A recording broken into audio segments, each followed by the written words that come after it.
didn't listen to me then, I bet they feel me now. Don't let me lose it. The booth not about to prove it. I set goals and pursue it. You the best to never do it.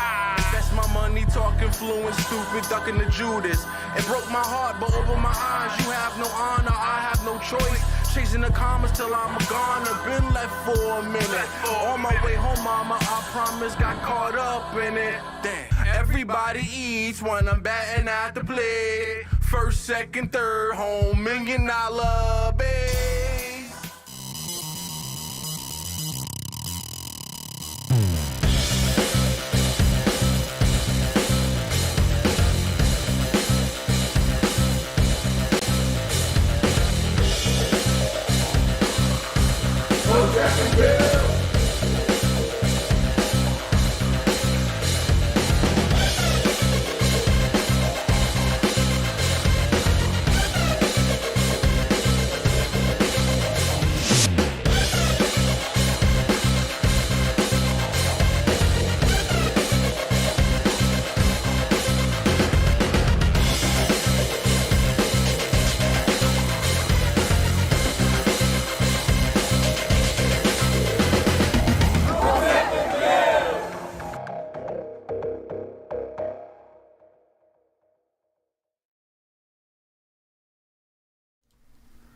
What's up, people?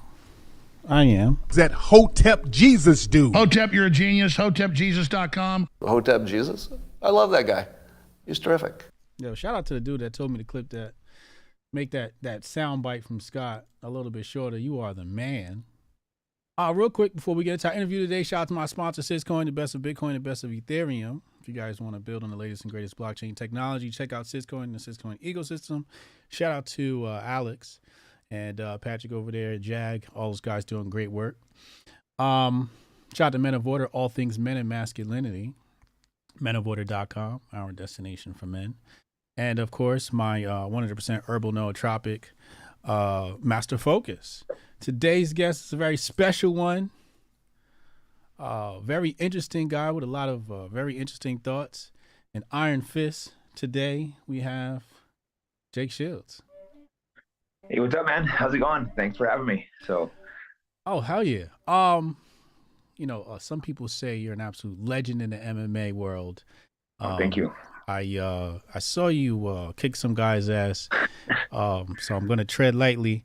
His name was Mike Jackson. Yeah. One of those, a race grifter. A race grifter, okay. A white one, I thought was the funny part. Her 1/4 black, 3/4 white. Dude's a clown. Yeah, so you said he's like 3/4 white, and he claims to be a black nationalist. Yeah, you think he could be a white nationalist with 3/4 of himself white? Oh my God, a lot of that going around. I had a conversation recently with Scott Adams, very interesting one. I would say, I guess it went viral, and this was surrounding the question of is it okay to be white? And the poll results were something like 47% of black folks basically in this poll were saying that either they're undecided or they said it's not okay to be white. According to those poll numbers, do you think that those poll numbers are accurate in your personal view, or do you see something different? How do you view that poll? Man, in my personal view, definitely not, because but I'm in a different world. Maybe we're in the fight world where we go out there and everyone's you don't see racism, or you very, very rarely see racism in athletics, because we're all, especially fighting, we're in there punching each other in the face. You ain't got time to be racist. The white guy punching me, an Asian guy punching me, that shit feels the same. And we're also training together, so you forget racism's like a thing when you're in the fight world. But then you see all this bickering online, and I think a lot of it is more online hate being pushed, but unfortunately some of it probably is real. They're pushing a lot of this racism out of the colleges now, and obviously what this is going to do, it's going to make black people more racist, but it's also going to make white people more racist. You're going to get people like Scott Adams saying stay away from black people, because that's going to be the results. So personally, I hate all racial division, and it's just being pushed by far the worst in my lifetime. I'm sure it was obviously much worse before I was born, but you're probably around the same age as me, and I don't know, maybe you grew up in a different area, but where I grew up, it was like no one no one really cared. Everyone treated each other exactly the same, rarely talked about it. And it seemed like there was very little racism in the last 10 years. It's been just pushed. And a lot of it doesn't really feel genuine and real. It seems like maybe it's being pushed by people at the top trying to divide us. But the problem is, even if it's a fake push, it can start having real world results. Yeah, yeah. I totally agree.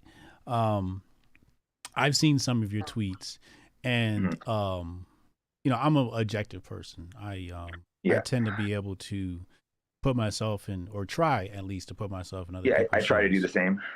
right?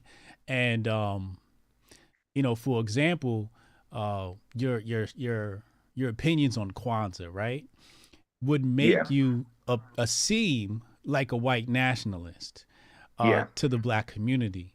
So I just wanted to first have you extrapolate on, you know, why were you, you know, I guess, so vocal about being against Kwanzaa? Yeah.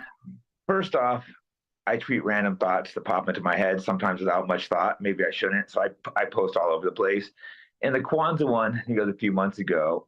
I don't really know anything about Kwanzaa, and I seen it. And I'm like, okay, well, whatever. It's a holiday. I'm not against it, first off. I think if black people want to celebrate it, it's cool. But then I popped in the story of like the founder. And it was when I saw the founder, I mean, it's a few months ago, and I read it real quickly. He created Kwanzaa as like a Marxist ideology to try to divide white and black people. It wasn't, and he was against Christianity, which I'm not a Christian, but the point was to attack Christmas and Christianity to separate the two. And to me, you know, you shouldn't be trying to separate black and white people in America. You can't have I'm always strongly against that.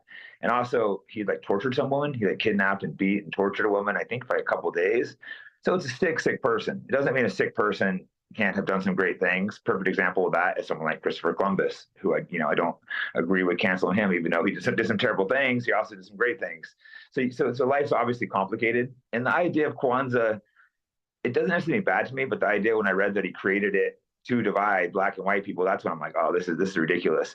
But I do think most black people that celebrate that aren't celebrating it, having any idea what the purposes are. And I don't know. I mean, how many black people will celebrate it? I don't know very many. I don't know if you do. I don't know how common it is. I know a few do, but I don't think it's like a major holiday in most black areas.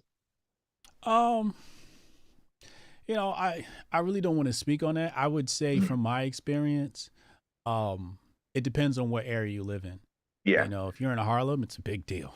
Yeah. You know, if you live in a predominantly black area, it's a big deal. It's celebrated.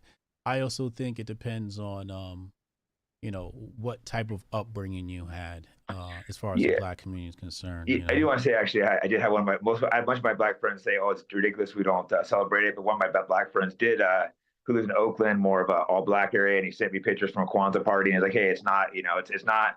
He basically he wasn't attacking me, but he's like, I didn't really like your approach. This is like, we're celebrating it. We don't, you know, we're not against Christians. So I'm like, okay, this is a different perspective. And I'm always open to listen. That's why I throw shit out there. And if someone comes on there and is like, fuck you, white nationalists, I'm not. But if someone goes, hey, you know, this is me, my family celebrating Kwanzaa, I'm like, okay, maybe I misunderstood it a little bit because you guys, he's not anti-white. He's not, you know, celebrating that way. So I think it's important people can throw things out there and have dialogues without attacking each other. That's how you learn. You know, you see all perspectives. And I haven't listened to your talk with Scott Adams. I think it's great you had him on there because I mean, the clip I saw from him looked terrible, but my heart doesn't. I don't really think Scott Adams is some terrible racist guy either. Yeah, I mean, what's her name? Graham. Over at Fox, she basically called me a provocateur, right? And some people might label me as a troll, but Michael Malice might fall into that same category of intellectual trolls. So when I first saw the Scott Adams clip, I broke out like hysterically laughing. I think mostly because I know Scott Adams. Yeah. And I was like, oh, he's definitely trolling, right? Because like no white guy is going to actually come out and say that and be serious, you know, outside of somebody like a Richard Spencer, right? Yeah, I know. It was pretty shocking to see him saying that, being a smart guy, knowing that he's having to get canceled. I'm like, oof. Well, as soon as I saw that clip, I'm like, is this real? Yeah, that's, you know, sometimes, and I think this is a Scott Adams rule where he says, like, if you see something and you have to go, is this real? It's probably not real. I forget his exact rule on it. But I follow a similar rule where I'm like, yo, if it's like so bogus and crazy, then it's probably bogus and crazy. But I want to come back to something you said about the founder of Kwanzaa and the separation of black people. This is something that perplexes me. In some ways, I agree with voluntary separation, whether you're white or black. And I see it happening with other races, like the Indians. They get together and they like have their own section of the city, right? Or township. Chinatown. Yeah, you see these people, and it seems like when black people do it or white people do it, it's like, oh, they're being nationalists or they're being racist. And then like being, even the word nationalist, it gets construed with being racist, right? Or supremacist. But nobody says anything when, Asians get together and they practice their nationalism. You know what I mean? So, Yeah. The history of America obviously has forced integration and forced segregation. Where do you stand? Do you think it's okay for black folks or white folks? You can speak on either group or to voluntarily separate. Yeah, if it's voluntarily, 100%, there's nothing wrong with that. I think if it's America, it's a free country. If people aren't comfortable around those people, they should be able to do that without being completely attacked and ridiculed. And it's, I personally, I like living in intermixed areas. I lived in New York, San Francisco. Like, I like living around different cultures and different ideas. But there's nothing wrong if people want to be around all white people, all Asian, all black people. I mean, you seem extremely smart. I'm sure you looked at some of the history of the I don't know the exact years, but some of those black communities were thriving back in the days before segregation got overpushed. I'm sure you know a lot more about this than me, but my friends are showing me some of these areas that were just doing so well, all their own businesses, thriving.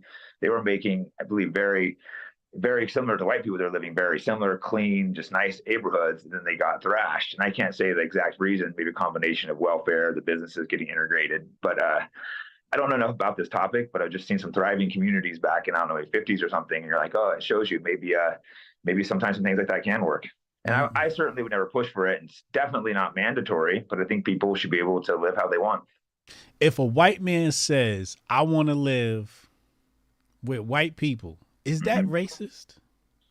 I mean, I don't think so. I mean, unfortunately, I'll probably get shit for saying that. You're not supposed to say that, but cancel. You're canceled, Jake. You're canceled. I know I'm canceled. Well, thankfully, I'm self-employed, so I want to treat the crazy shit I do. Yeah. But people should be able to live with who they want to be. I mean, if you're not racist about it, like get black people out of my country or get them out of my state, there's nothing wrong with people moving to that area. I mean, there's a lot of black people that make a lot of money and move to all white neighborhoods. Are they racist? Are they fleeing black people? I mean, see, it gets kind of complicated.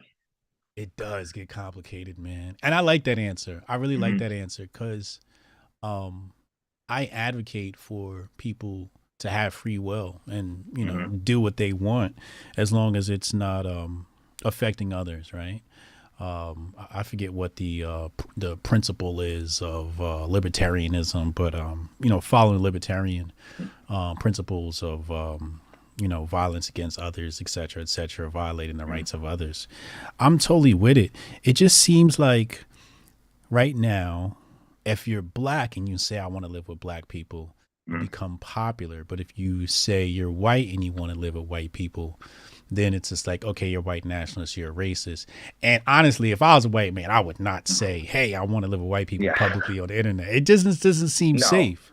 Why do you think that is? Why do you think it's like on one side, it's so one-sided, especially coming from a country that started out where blacks, it seems like it did a flip, right? Where like blacks were like, the government was seriously against giving these people any rights. We saw this during World War I, so on and so forth, front lines of Vietnam. And then now it's a flip. Do you have a hypothesis or? No, I thought about that and tried to think how we got there. Because 100% agree with that flip, how it was, And this goes as far as even like the legal justice system. Before, you always hear stories about Black people who do a lot more time for the same time. And this doesn't go across the country, but places like San Francisco, Oakland, the San Francisco DA openly ran on giving Black people less time than other races for the same crime. And and in Oakland, the new person's giving a Black guy will have 3 separate murders and just got like a 10-year plea deal. Thing is, this is not helping Black people. The problem is these Black people get out and are mostly killing other Black people. So it's this isn't most places, I don't think, but certain cities are doing this different justice system. It makes no sense. You can't really have a multiracial country, I don't think, without everyone having the exact same rules. Like I said, it is weird. Like I don't want to go and like talk crap, but I should be able to if Black people are able to. That's my thing, is if anyone can talk crap on some people, it should be everyone or not at all. And same thing goes to Jews. A lot of my best friends are Jews. I have no problem against Jews, but I think it's really weird that you could say, oh, Jake Shield's stupid, white, this, that. But if you want to say it against a Jewish person and bash that, then you're going to get canceled. Even though to me, Jews are white. They don't look, I've always considered them white. Some of them don't consider them white, some do. I mean, can you tell a Jew apart from a non-white? I can't. Oh my God, Jake, hold on, man. I'm trying to keep my goddamn YouTube channel, bro. I'm about to get canceled. No, I just think it's weird. I think everyone should have the exact same rules, either no racism or all racism. All right, let's dive into this topic a little bit more, right? I want to go deeper. I had this thought yesterday. Working on a presentation. I don't want to spoil it because it's a presentation based upon a popular book right now. But I had this notion that America was created to destroy nationalism. Now follow me here, okay? Mm-hmm. You have different nations. We're talking like World War I time period, right? Early 20th century, late 19th century. In between this time period. So you have, your Russians, your Germans, you have your different African nations. And then America becomes this place of freedom, right? Where it's more about the dollar, money, green, doing what you want, doing what you will. And then what happens is you have a bunch of people who flee their countries and come to America, which seems like a bit of a brain drain where, some of the greatest minds of foreign nations now come and become American and now reside in America. And it's sort of like the game tag where, you have base, and when you go to base, nobody can mess with you. It seems like that's what America is. And they try to create this thing called nationalism in America. But I'm like, what does that even mean when, do I sound crazy to you? No, you're kind of saying it's like so many different people from different, it's hard to have nationalism when everyone comes from different places, kind of. Getting that? Yeah, like so many different races, different cultures. So it's kind of hard to have like one identity. Yeah, well, we're not all French, we're not all African, we're not all. Yeah, well, for example, right? Like if we take a country like Jamaica, and Jamaica becomes a third world country through colonization and economic warfare, and then all the best minds come to America. How is Jamaica supposed to thrive and become competition? If all the best minds of Germany come to America, how is Germany supposed to be a competitor? If all the best minds of England come to America, how is England supposed to be a competitor? It seems like America was created to destroy competition at the nation level. Yeah, that's a very interesting thought. Never really thought of that, but you are right. A lot of the greatest minds from all these other countries come here. So it makes it hard to think. Yeah, no, that's interesting. Yeah, it was just something like I said, I was reading this book, and it just yesterday, this thought popped into my mind because America is just so unique. And it's just like, even India, like all the Indians are like, yo, like they all want to come here. They all want to come here. I don't blame them, but it's just like, what does that mean for the other nations? So if I were, the great Illuminati, diabolical, evil genius, I think that creating America works in my favor because then I don't have to worry about various nation states gaining power. Yeah, you just got to worry about controlling America. If you can control America, you control the world. Yeah, no, that's extremely interesting. I've never even had this thought, so this is something I have to process. And but you're right. Look, guys like Elon Musk, he ain't in South Africa. He's here. You get all these super geniuses. They all thrive because they know America's the where all the great minds are, the place to make it. Because there's no even close second. Yeah. Exactly. I think the closest second we would get, I think, world powers, and maybe you can correct me, is probably China and Russia. Yeah, but no one's trying to go to those places to make it. You're not going to go to China if you're an innovative mind. Exactly. Chat, do I sound crazy? I want to see. Chat, do I sound crazy? One's if I sound crazy. Two, if there's something there to what I'm thinking. But yeah, process that. Tell me what you think. It just seems like America. And I gotta be honest with you, I love America. Yeah, I love this place. The standard of living, the quality of life here, the freedom to say what you want. I mean, if we said what we just said in England, get arrested. That's crazy. I get arrested for hate speech. You would have got arrested, bro.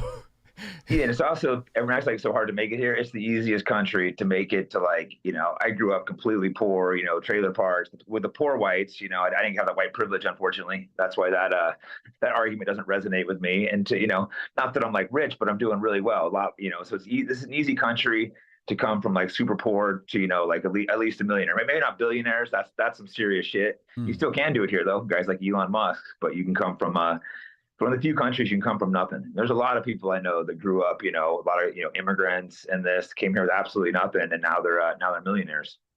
Well, let's dive down this white privilege, because I do believe there is such thing as white privilege.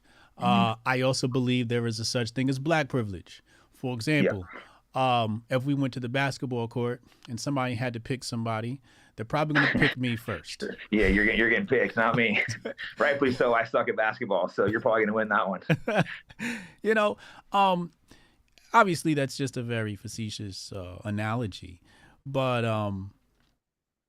as far as scholarships for college,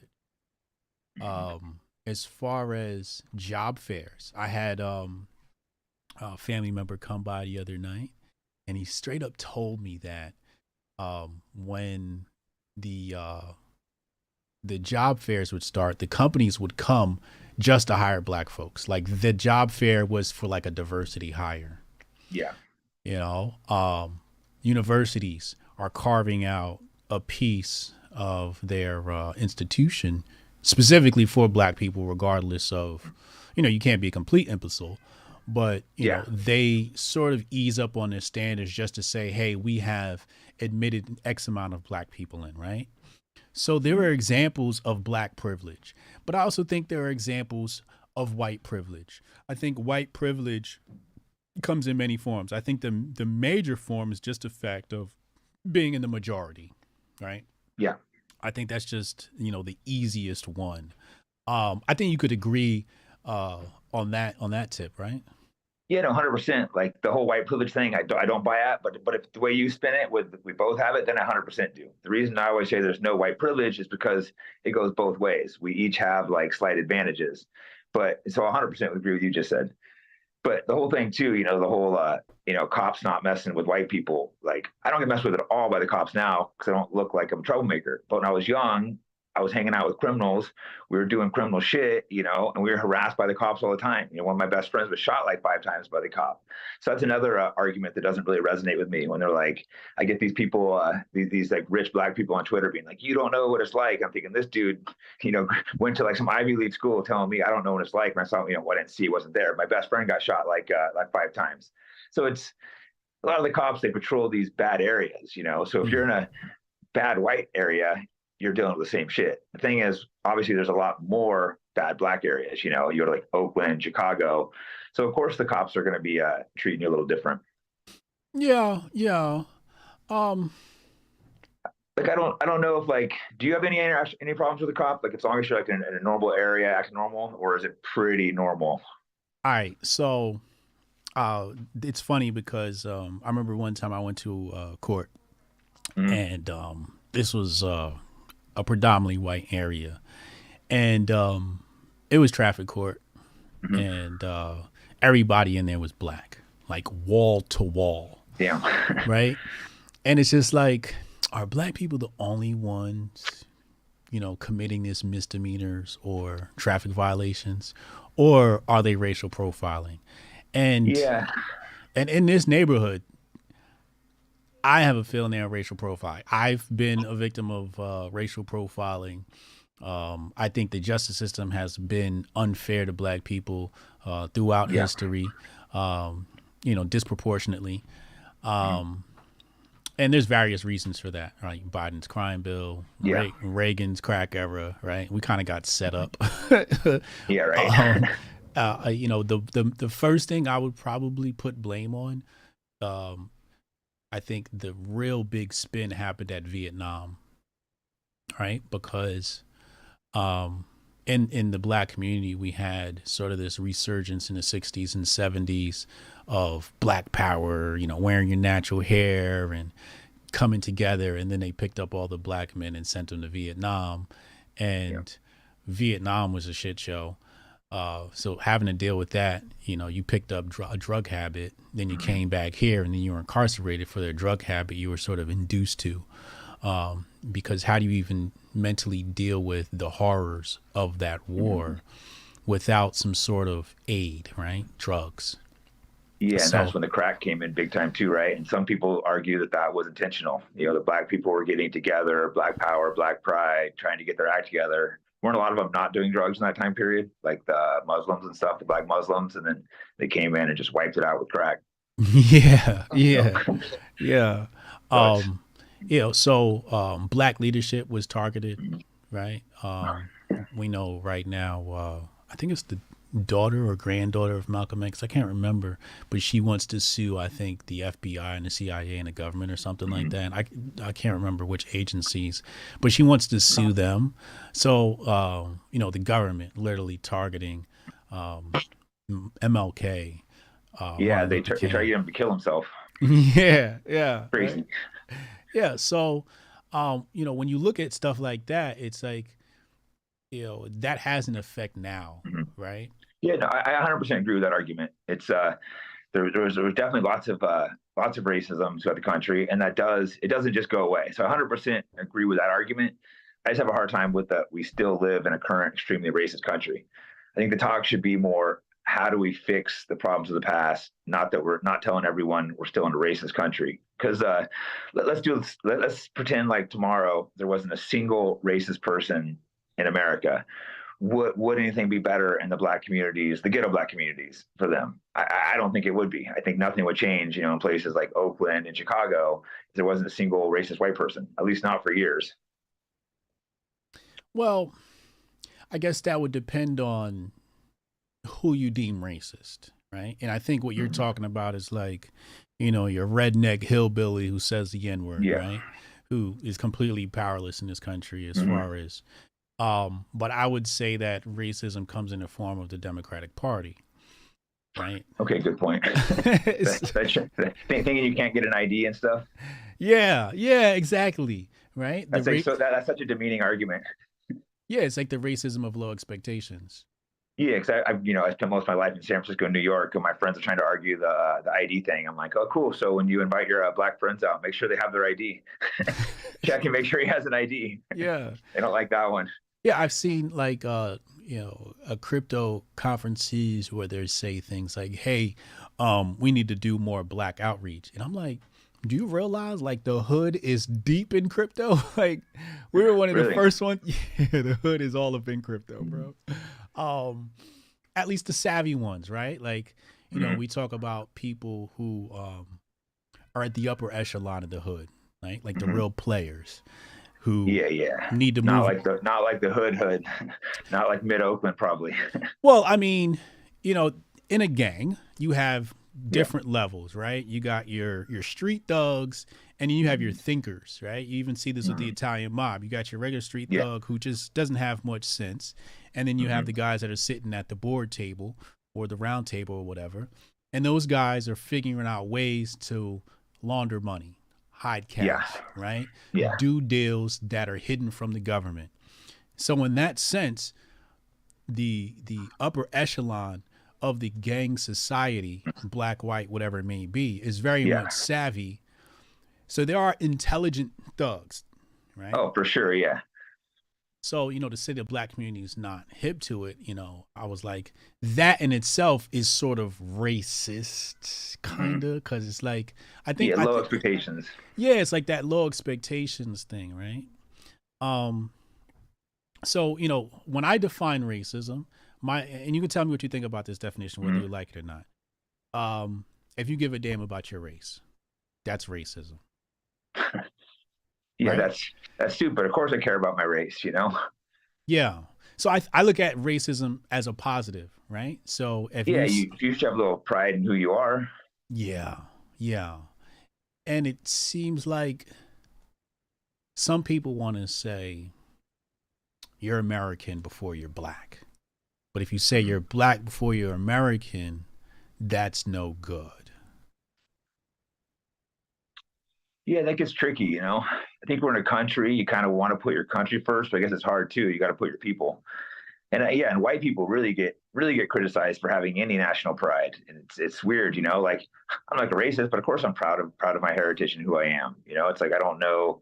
I think it's terrible anyway. Everyone should be encouraged to be proud of who they are. It's sad when you see these people that aren't, you get these guys like that girl that pretended like she was black, and Sean King, another guy pretending like he's black. That guy I smacked around, the fake black supremacist. It's like I don't get why these people are so ashamed of their race. Yeah, seems like you're getting the most with white people right now, but I'm sure you get the black guys, a little bit. Yeah, absolutely. So yeah, I think that there is nothing wrong with having that racial pride. And again, if a white guy were to say I'm proud to be white, but what do you consider yourself? Do you consider yourself white or? Yeah, I'm a huge mix of stuff. I haven't got my 23 DNA. I'm mostly white. I consider myself white. I have like a tiny bit of Native American, and it's I think Japanese or Chinese. I think Japanese are the master race for evasion, so I'm gonna go with them. So check this out. But if I wasn't self-employed, I would check Native American though. A little bit of grift in there on that thought process. Yeah, I mean, why not? Native Americans got it rough. I grew up near some of the reservations, man. Those are rough. I don't know if you've ever been out those areas. People, it ain't like the TV where they show the feathers and whatnot. That's those communities are not doing well. Yeah, absolutely. So check this out. I have this concept or this theory that white people identifying as white is a bad idea because it's too vague of a term, right? So one, in one way, it's legally, for example, if you came over from one of the brown Asian countries, you can classify yourselves as white in America. I think this was implemented sometime in the 90s. So like at that point, what does white even mean? And also I think strategically for white folks, it's just like white doesn't have a country, right? And the Moors talk about this with black folks, like you call yourself black, but what's the nationalism behind that? There is no black nation. There's no Blackistan. Yeah, there's a lot of countries in Africa. Right, exactly. So for white folks, my thing is like, no, tell me, are you German? Are you English? What are you exactly? And identify as that. Going back to my theory before about how America has destroyed nationalism, right? Yeah. It's just like they've taken white folks, ignored the nationalities, Italian, whatever it may be, and amalgamated them and made them say, no, you're all just white, and made you all one group. Yeah, that's interesting. I'm so mixed up, I kind of have to be. But yeah, well, all white people, except the Jewish white people, they're the ones that have stayed very, very segregated and different. Yeah, well, there's many different types of Jewish people, right? Yeah. Yeah, they're not all white, but I think the majority of the ones I know look like super white to me. I guess I was in Israel. A lot of those are kind of a lot of like Middle Eastern looking ones out there. Yeah, I think they call those Sephardic, right? And then I think so. It's the what's the common one in the U.S.? I don't know this. I have no idea. Well, you have your Ashkenazi. You have Ashkenazi. Yeah, that's the ones that are mostly in the U.S. I think, right? I don't know. I know there's the Orthodox in Brooklyn. Yeah, lots of those out there. They got the black suits with the hats. Those guys are awesome. Yeah. Which okay, so let's take that group for example. Really great example of nationalism. We also see that with the Amish. Really great example of nationalism. But I think what both of those groups do well is they insulate themselves from Western culture. The television, the social media, the Hollywood, all these things that have destroyed America in many ways, or I should say has destroyed productive culture. Yeah. It's our culture, the country's still thriving in a lot of ways, but our culture is clearly in decline. And it's, I've never really known any Amish, but surprisingly, a few of the, what do they call them? The Hasidic Jews.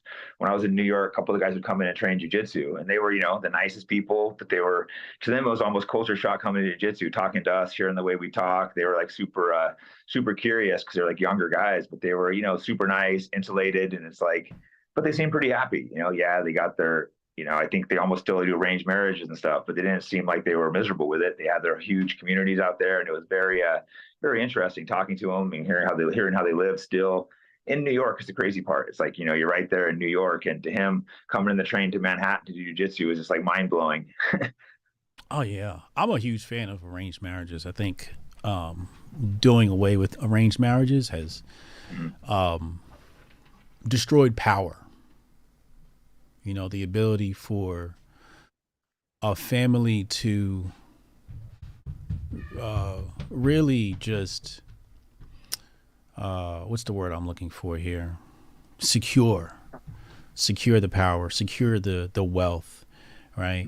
By selection. And I'm not saying, it has to look like, hey, you're going to be with that boy. But I think that if you have 20 families on the left, 20 families on the right, and they all have the same values, then we throw a big party. My daughters hang out with your sons, and whoever likes whoever. But at least we know we're all the same socioeconomic background, culture, etc., and we all want the same thing, right? I'm glad we got rid of arranged marriages, but I can certainly see the advantages of them. And I've talked to some people from like those type of cultures, and they're not like, oh, I had to get married. They seem fine with it. I know a lot of like really strict Muslims. For some reason, a lot of Muslims are in the fight worlds, and they're, again, some of them did arranged marriages, and they think it's a great thing, like you said. And they seem to, they don't really talk about their wives very much, but they seem happy in their situations. Yeah. Let's talk about reparations. That was a big topic when I spoke to Scott Adams, and I think I laid out a pretty good case so far in our conversation for reparations. Where do you stand on reparations? Do you think Black people have a plausible argument to ask for reparations, or are you like against it? You have a plausible argument too, but I'm still against them. I just think it's not. There's a bunch of problems with them. It's been a while. You're gonna have to figure out, okay, who deserves the reparations. Another big problem is, let's say this generation gets given money. A lot of them are just gonna go and spend it, and then what about their kids? And then they're gonna be like, "Where's my reparations?" It's not. I don't think it's really gonna fix anything. I think if it was done, it would have to be done in some other way to help the community. I don't think money is the answer. A good example is go back to Native Americans. They get monthly money, and they are the worst off out of anyone because they take, not all of them. I have a lot of Native American friends, don't want to bash them, but it's a lot of them just take the money, they do drugs, and they have enough money to survive on the drugs and alcohol, and they go nowhere. So I think sometimes handing people money can actually be a lot worse for them. Like, I'm not sure where you stand on welfare, but I know a lot of these, I'm not 100% against it, but a lot of people are given welfare and kept on welfare. And welfare, what's it do? It keeps you poor. It doesn't bring you out of poverty. It keeps you in poverty. So that would kind of be my complaint with reparations. Also selfish, like, why should I owe someone money when, I never owned any slaves? As far as I know, my family never owned any slaves. I can't, I don't know my whole family history, but it doesn't seem fair from something, a few hundred years ago, not to mention, white people also fought in the Civil War to help end it. So it seems, to me, I couldn't get behind it. I could get behind maybe some kind of policies to majorly help the poor. It's not even Black people, it's the Black inner cities, as you're doing extremely well. It's those areas that are so poor, so run down, where people can't figure out how to begin to get out of there. Yeah. When I think about reparations, I don't think about slavery. In some ways, I agree with what you're saying, right? Like it was hundreds of years ago. Who gets it, right? If Sean King gets it, I'm like, yo, hold up, the system's messed up, right? I'm black if Sean King gets it. I mean, you're blacker than Sean King. You gotta be, right? Yo, definitely blacker than Sean King. So I agree in that regard. And also I'm very afraid of when the government starts putting together policies. Anytime, the government has put together policies, they have not bode well for the black community. And you brought up one, welfare. Has not done the black community, poor communities, any justice, right? No. So I agree. The only argument I have for reparations is, I would look at the mismanagement of government, like, talking about Reagan, Biden, the Clinton family and some of their policies, because Bill Clinton continued the same crime bill, right? Yeah. Disproportionately affected black men. Biden taking away the ability for black men to be able to vote after they get out of jail. So, so for example, right? If you incarcerate a huge portion of black men, then you turn around and say, well, you guys voted for this. It's like, well, you took away most of our votes or a lot of our votes, right? Like, yeah. So, yeah, taking away votes doesn't seem right to me. I think, once you're out of prison, did your time, you should be able to vote. I think all these guys, they can't vote forever once you have a felony, or how does it go? Yeah, to me, that doesn't seem right. Yeah. Cooley Bravo talks about this. He's like, yo, I hate Biden. Biden's the reason why I can't vote. Da da da da. So, like you said, you did your time, you come out, you should be able to participate in society. And you're an American citizen still. So how are they just going to take away your right to vote? That's one that's definitely seems wrong to me. To me, if I were to postulate or speculate, I think it's because black men go into prison and they come out conservative. Right? Like Malcolm X went into prison, came out very conservative under the Muslim ideology, right?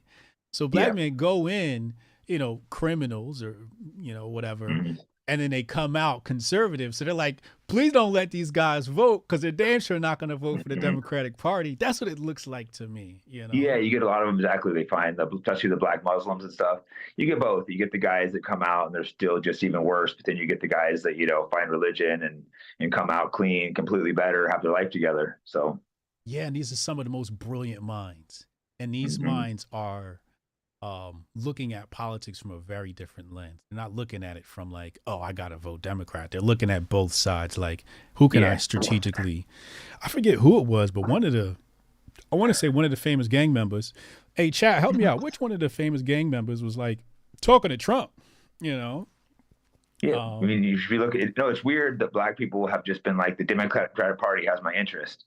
You should be looking at both parties. Like, I'm not a Republican. A lot of people think I'm a Republican, but I'm an independent. I voted Republican in the last couple elections, but it's just because I thought the Democrats are worse. You always be looking at who has your interest, and do the Democrats, black people just give them the vote, which is weird. Makes no sense. Did you see what happened to Ice Cube with the vaccine or something recent? No, with Trump. So Ice Cube came out and he was like, hey, I want to have a meeting with Trump. Yo, they killed him, bro. Yeah, see, it's ridiculous that they canceled him. Yeah. Gee, I missed that somehow. Well, look at Kanye. That's when they first went after him, when he went and met with Trump, and they're trying to tell you who you are supposed to vote for. That's another example of racism. Telling you, oh, you're not black if you're not voting this way, stuff like that. Like, well, Biden said that, right? Biden said this. You're not black. It's just ridiculous. This is the racism I'm concerned with, right? Yeah. Where when a black man decides to think for himself, he's got to be canceled. We have to destroy his livelihood. Make sure he loses all of his sponsorships, and it's just like, this is racism. This is the party of racism. We know the history of the Democratic Party. They have a history of racism, and it has not stopped, right? Yeah, no, I agree. I think it's ridiculous how, they want you to think a certain way. And you see, whenever I see the hate I see black guys get when they go off that is worse than the white guys get. You know, it's like Coon, Uncle Tom. It's like, wow, are you just like, and you'll see white people saying that to them. Like, you're really gonna like, how are you saying this when you say you're anti-racist? It's just some of the things I've seen in these comments are just like, wow, this is crazy. Yeah. You know, so tell me what you think about this in regards to reparations conversation. This is my best pitch so far. Yeah, I'm definitely willing to listen. Dems must pay. The Democrats must pay. What do you think? You laughed. Sold. Hey, they're the ones pushing it. So then you pay it. Well, right. But, you know, the funny thing is I feel like Democrats are pushing it so they can push it away. You know, they're going to turn it into, oh, it's a conversation. It'll always be a conversation, and they can kind of dismiss it. As you can see, BLM had the spotlight. Biden came into office. We don't hear about them anymore. They still haven't gotten a meeting with Biden, et cetera, et cetera. And I've exposed that organization for what they were many years ago. But it just kind of, yeah. But it kind of just shows you how the black community is basically just a pawn for the Democrats. And that's what I want reparations for. I want reparations from the Democratic Party, bro. Well, I'll support that. And I think I never really used Twitter until the lockdowns hit and then BLM hit. And that's when I first started. I'm like, this is madness. You know, and I was saying bad things about BLM and just the amount of hate I got, people calling me racist, this, grandma killer, because I was going against two topics that aren't popular now, but at the time, you know, BLM and the lockdowns were so popular. And that's when I decided to start using Twitter. And it was just like, the beginning was just like 90% hate. I think most people came around to my opinions. Well, plus my Twitter wasn't, you know, it was fight. It wasn't political at all. So people are just like, what? You're a racist, grandma killer, this. But, you know, I felt like things got too crazy where I had to start expressing my opinions. So you didn't get the medicine? No, the vaccine I didn't. Did you? No, absolutely not. Why didn't you get it? I was open-minded. I was watching to see what it did, and I don't have a lot of trust in the government, and it seemed too rushed to me. It's like it came out, like in a year? I'm just, this don't seem right. And I was just kind of watching it. There was a moment where I actually thought it worked because, you know, remember when they first released it, it started disappearing, and I was like, oh, that's good. Still wasn't going to get it, but I'm like, it looks like I was wrong because I'm always open to, you know, change my opinions. And then I saw it just, I was always carefully looking at the data. I don't trust the media. And it was, you know, started watching it coming back, and then you're seeing all these heart problems. And I don't think the vaccine is as bad as some people are making it out to be. They're going extreme, but I do think it was probably a net negative, not positive, especially for people in our age group. And if we're healthy, you know, unless you're like maybe you're some fat, obese guy, maybe I would have taken it. But for us, it's, and I was actually really impressed and surprised by black people were actually the people that held out by far the most for the vaccine. My people just took that shit right up. Yeah.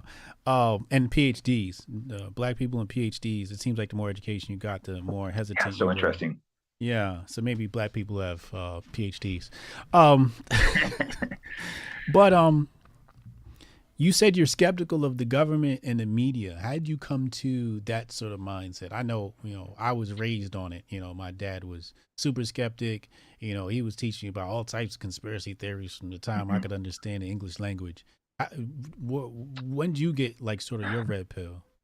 Yeah, so I mean, my dad again was skeptical. He was kind of more of a hippie, more left wing, but he was still skeptical of the government. You know, teaching me to think for myself and watch stuff. And I knew the media was bad, but I didn't realize how bad it was until, I guess it was Trump, because I was following him and I'd see how they would cover him. And I'm not like a big Trump fan, but I just think he's, you know, has some positives and negatives. And I would watch how he would say something and they would just completely spin it the opposite. And then that whole Russia thing they pushed, I was like, what the hell? Because I was reading people like Glenn Greenwald and Matt Taibbi. They were very carefully breaking down the Russia stuff. And then the media would just be Russia, Russia, Russia. And I was living, I think, San Francisco at the time, or New York, one of the two, and everyone there was just like, Russia, Russia. I'm like, people, this isn't even real. You're just repeating the propaganda the news gives you. So that time period, I'm like, wow, the news isn't just bad; it's straight up fake. And I think that's what I loved about Trump when he started calling the media fake news. That's actually one of the most important things he did. I thought he was being a little bit exaggeration, and I started looking, and I'm starting to be like, wow, it is just straight fake news. And I don't think this is new. I think this is maybe it's gotten worse, but I think there's something that's been forever, and we just weren't as aware. I mean, Mark Twain has a saying, I forget what it is, but basically, if you read the news, if you don't read the news, you're uninformed. If you read the news, you're misinformed. So what that, the 1800s, I was reading an old Ayn Rand book, and it was just going off about how fake and terrible the new media is propaganda. So I was like, oh, okay, the news has always been propaganda. It's probably been times when it's been better and worse than others, but this is they use that as a way to give us misinformation. We're not the misinformation. They're feeding us misinformation. Yeah. But you mentioned your dad. You said your dad was the influence that made you question things. Can you remember specifically anything he mentioned, or was it just very much general, like, hey, son, fuck the government? Yeah, I mean, lots of stuff, trying to be specific, I remember this is not when I was that young, but the Iraq War, he's just like, oh, it's all bullshit. They probably don't got the weapons, they didn't have the weapons of mass destruction. And, he knew. I think he was in the middle. He was a Green Beret. He didn't go to Vietnam. He was over like in, I think they had him in Iran, and he was talking about how like the Shah we put in, and like, the guy wasn't good, and he was out there protecting him, and this guy was like torturing people, and he was there to like, we put this puppet government in there, and then he's out there being told he has to protect this government that's not good, and all the, and he was, told me about pay attention to all the, the CIA. He said they're most likely the ones bringing crack in from I forget where, flying it in from somewhere. He would mention all this stuff, so it kind of sticks in your head, like, oh, these people aren't necessarily your friends. I had a military dad too, so I had similar stories, and that's quite interesting having a military dad. Yeah, it's weird because he was kind of a hippie after he got out of the military. So it was he was kind of a mix with peace loving, but he knew how to fight and wasn't someone you'd fuck with. So he was the hippie that everyone called when they had trouble. Yeah, I could see that. Green Beret. And he grew up like in East Oakland, which is a bad, like pretty much all black neighborhood. So he was he was tough hippie. So he had the peace and love, but he also had the other side too. Yeah, and a Green Beret, like you just can't be any old average dude and just become a Green Beret. You got to be pretty badass to do that. So let's look at that, right? Like you have two guys here having a conversation who both had dads, specifically very tough military dads. Yeah. But we now, it seems to me, have an attack on masculinity. Are you seeing that in America too? Oh yeah, massive. I mean, they're attacking toxic masculinity. They're trying to weaken the men. I think that's one of the big pushes for like the whole trans. They're just trying to get people weaker and not tough, which I think it's so important for men to be tough. Not that you're out getting in fights, but it's just so important to have that. For me, obviously, the fight world. We're not out getting in random fights, but it makes you really tough when you're out there fighting for a living. Yeah. Speaking of remedies and solutions, one of the things I said, for raising a boy, I think the most important thing is to get him into sports, especially contact sports, where there's going to be some physical altercation, not golf, like golf is cool. But I mean, for a young boy, you need something where he's going to feel some pain and fall on his ass. Football, even basketball can be physical, right? You need some of that. And also I think he's got to be able to take a loss. He's got to know what it feels like to lose. And I think this generation isn't participating in sports as much as maybe ours was. Like sports was everything to a young boy, Yeah.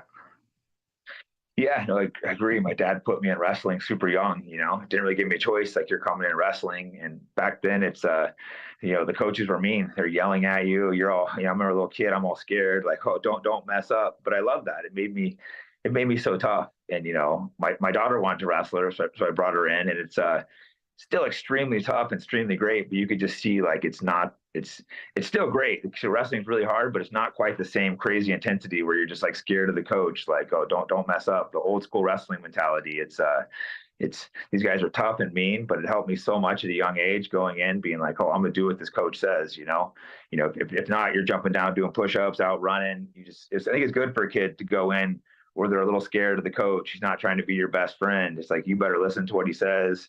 You better do the work and grind. And I think, it could be any sport. Like you said, football could be great. Something contact, boxing. I think getting kids, they've done that a lot of the, the poor neighborhoods, and it's been tremendous. It's actually the most rewarding. I've worked for a few non-charities and stuff, and I realized most of them are just bullshit, scamming money. But I was working with one, and my friend set up one where he was doing sports programs in the inner cities. And he would bring cops out a lot. He'd bring me to go work with these kids. And that was by far the most rewarding thing I seen, because you see these kids and they're just so happy being around the people, learning martial arts. And you're like, oh man, these kids have so much hope if they can be pushed in the right direction. They could get pulled in the wrong directions too. And we would even bring the cops out some, and they would be playing with the cops, playing soccer with the police. And that helps both sides so much, that these guys see like, oh, the police are men. And the police be like, oh, these guys aren't just like terrible thugs I'm chasing around. Obviously, it's a younger age, but they can see them from a younger age. They start becoming friends with these people. And, I think, unfortunately, the program fell through. But if you keep things like that going for years, the cops see these kids, then all of a sudden they know them when they're out causing problems. The kid knows the cops. He's like, oh, shit, I don't want to piss this guy off. He's my buddy. Yeah. I think if programs like that, I think could do tremendous help. Problem is, it's hard organizing them, and especially now there's been so much animosity pushed towards the police versus those communities. I want to get your opinion on the culture of sports, right? Because like you said, back in our day, that was very rough on me, very tough on me. Is there, because now it's like maybe the coaches are too soft on kids? Is how they did things in the 80s and 90s and maybe even the 70s and 60s, which I'm sure they were even tougher. You got a concussion there, like shake it off. Right? Yeah. Right? Where is that balance between being tough on the kids but not being too tough? Yeah, I think it's good to be pretty tough on the kids as a coach. I think it is a balance, like you said. You can't have little kids getting concussions, throwing them out. But I'm so thankful that that I had coaches like that, from a young age. And my dad was tough on me too. We became super, super close later on when I realized that I needed someone tough on me, because I wasn't a great kid. I had friends that were going to jail, getting killed. Like I said, a friend got shot by the cops. We weren't the best people doing the best things. So I needed a dad that I was a little scared of, or I probably would have been in jail or killed or something too. So it's especially people, especially in certain areas where you get in trouble, they need that tough figure. And a coach could do it too. You have a coach that you're a little bit scared of. You like your coach, but you want to go in there and be a little bit scared of them. And it is a fine line coaching, because I would come in and help coach with my daughter sometimes, because obviously know a lot about wrestling, and it is hard, like yelling at the kids. I'm not naturally that way, so I don't naturally want to start yelling and stuff. But I would be hard on them. If I say do something, you're not doing it, and you got some guy lazy, you do got to snap at him. You got one guy not doing the work, And one thing that worked good too is say if someone comes in a minute late or doesn't do something right, a great thing is they punish the whole team. So it's not like just punish the one guy, like, okay, the whole team's getting punished. The guy that's messing up is going to realize I better stop doing this. So this is a tactic that works great in sports too. Okay, so let's work through that specific tactic. I coach kids sports. I did that. The league, I think it's brilliant. The league told me don't do that anymore. See, I think that's why we were so scared to mess up, because you didn't want the whole team getting punished, because everyone's be mad at you. And when a kid mess up, we're all mad at them, but they don't do it anymore, because you don't want. It's one thing if the coach is mad at you, but when you have your whole team being like, hey, we're out freaking running sprints because your dumbass came in 5 minutes late, the dude ain't going to come in late next time, or he's going to run a little faster when the coach tells him. I think, to me, that was the thing that out of anything, that was the thing that got us the most. When the whole team's going to get punished for one guy's mistake, everyone's going to get their shit together. Yeah. It's weird they told you not to do that, because I think that was just, and it brings it. Yeah, I can get people mad at the one guy, but it also brings team camaraderie. Whether it's team camaraderie picking on that guy, but then odds are the guy won't mess up again, and then he'll be part of the team. Sometimes when you get picked on for a second, that actually brings you closer to the guys. Everyone's mad at you, they yell at you, but then it's then you're good again. Then you're part of the team. Yeah, I think in some ways the league is right, and I think in some ways we're right, because there is this whole thing about bullying, mental health. You never know what these kids are dealing with at home. What if the kid just got finished getting bullied at school, then he come here and now he's late, or he did something wrong, and now the whole team's bullying him. This could, turn him into I don't want to say, but you know, a Uvalde incident, right? I could see that argument, but generally what would happen is the guy would mess up once and instead they'd get their shit together. Like almost every time. There may have been a few guys that quit, you know, because he couldn't handle it. But the vast majority of times, a guy will get in trouble a couple times, team will get mad at him, and he starts working a lot harder versus the opposite. At least that's what I saw. Maybe times have changed, you know. That was a while ago, but that's to me it seemed more beneficial than negative. Yeah. I mean, obviously I can see the argument. You have these kids that are, you know, a lot of these kids don't seem like they're doing very well mentally. And I think that's what they need, though. They need some hard work to get their ass kicked and knock themselves in shape. I agree. I think a lot of the mental health from these kids is because they've never been knocked on their ass, and they've never been told once they get knocked on their ass to get up. Right. I think exactly. You know, the mental you know, illness or whatever we want to call it is because there's no mental callus being created. All right. That toughness, like the boys, because they never went through anything, everything affects them and gets on their nerves, you know? Where are you on, like, because back in the day, the coaches used to cuss. Oh, yeah. Who was the coach over at Duke? Not Duke. He was smacking the basketball players in NCAA. I forget his name, the dude with the gray hair. Yeah, I don't really follow the basketball. Chad will know. Chad, who's the white coach with the gray hair that was smacking basketball players? but where are you on that, right? Like, should we be cussing out the kids? Like, what the F? Or, you know? Or... I think a little cussing's fine. I mean, as far as hitting kids, I would never hit them. And fighting is a little different because, I mean, I fight, we fight. So there has been times when I've got into it with guys I'm training that piss me off and I'll go and punch them. And, you know, they can fight me back. If that guy's fight me back, if someone's not listening, we can get physical. That's what's great. I still live in a world where we can get physical, you know. If someone pisses me off and I'm coaching them, I can make them get in the ring with me and beat the shit out of them. Yeah, Bob Knight. That's who it was. It was Coach Bob Knight. Yeah. I know that name. He was a good coach, right? So yeah, if he's doing things right. The thing is, you got to look at every situation differently. Like, is he winning? Do his athletes like him? If his athletes hate him, like this motherfucker.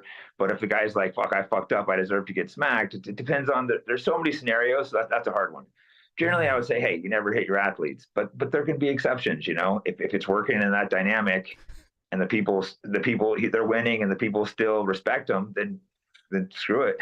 Yeah, it's more subjective. For most people, I would say definitely not. You know, it ain't gonna work. If some random fucking dumb old white guy you didn't like smacked you, you'd probably smack him back. But if there's a situation where you had so much respect for him and you knew you messed up, then it's a different scenario. You know, that's an extremely difficult one. Yeah, I remember seeing a video where I think it was maybe college football, where the coach went up, grabbed the guy by his helmet, the grilling of his helmet, and you know, did one of these things, and everybody's like, "Oh my God, how dare this coach do that?" Right? Yeah. And obviously, this is a white coach on a black kid, so you know the race comes into it. Exactly. But I looked at it and I was like, "Isn't that football culture?" Exactly. That's why these scenarios, you really got to look at the scenario individually for this one, because you don't want some dude you don't respect coming and grabbing at you and yelling at you like that. But if it's your coach who you have a lot of respect for, then yeah, it's fine. So most of these opinions are coming from women. Should women have a say so in masculinity and how we raise boys? Not really. I mean, a little bit of say so, of course, if it's like their kid and stuff. But I think for the most part, you know, how do you know if women should be able to vote? I'm half kidding. Half. But wait, no, I think I don't even know if women should be able to vote, but that's half the joke. Repeal the 19th. Yeah, right. Yeah. But yeah, it's for them. I think a lot of girls don't realize men need to be a little tougher. You know, it depends on the boys too. You know, some guys are. Some are going to be softer, but you still got to be a little tough on the soft ones. You can't be ass hard, but some guys need it super rough. You know, for me, like I said, I was a rough kid. I needed to be treated roughly, or I probably, who knows what would happen to me. Yeah. You know, some people would argue that the reason why we see so much violence in the black community is because there are no black males around, and these males are being raised by women. And so they're acting emotional to particular you know, events, circumstances, et cetera, et cetera. Who do you think raises better children, men or women? If we had a single dad versus a single mom, and it's a boy, who do you think, or a girl? I'm gonna throw both in there. Who do you think's gonna Man, raise? that is so tough because I think kids really need both. Because I think that Hmm. mothers are so much more loving and nurturing, but then the dads are so much harder. Damn, that's tough. I think girls really need their dad, or they're going to end up a little, strip clubs and all this. We all know we're the ones with how no dads end up. I can't. I mean, I feel like a son needs a dad more, but I don't know if more because it would have been tough with just my dad because I was very fortunate to have two parents, and that's, I didn't grow up with much money. At least I had, my dad got in a bad car wreck, couldn't work, but at least I had two parents. So and you realize later on, you realize how important that is. Hmm. I think dads would be better parents than women. Yeah, I just don't know if they're going to do a lot of the little things the kids need, but they're gonna be there for the important things. I think the dad helped shape who I am, made me realize that I have to, have respect and to do the things I say and think a little more critically, all this type of stuff. But then my Yeah. mom was much more caring and loving and nurturing. Yeah, I believe that the world is cruel, and women tend not to prepare children for that cruel world. They shelter them from that cruel world. So they Yeah. raise children who are unprepared for that. Are there exceptions to the rule? Yeah, my grandma, she was like a man, like Yeah. she smoked cigarettes and drank beer and she kicked ass, so she was definitely one of those exceptions to the rule where she, raised tough boys. Mm-hmm. Um, so I think there are exceptions to the rule, but I think a woman has to understand that, for because her husband died, and so therefore, she had to take on both roles. But I think she's understood that you have to be tough, right?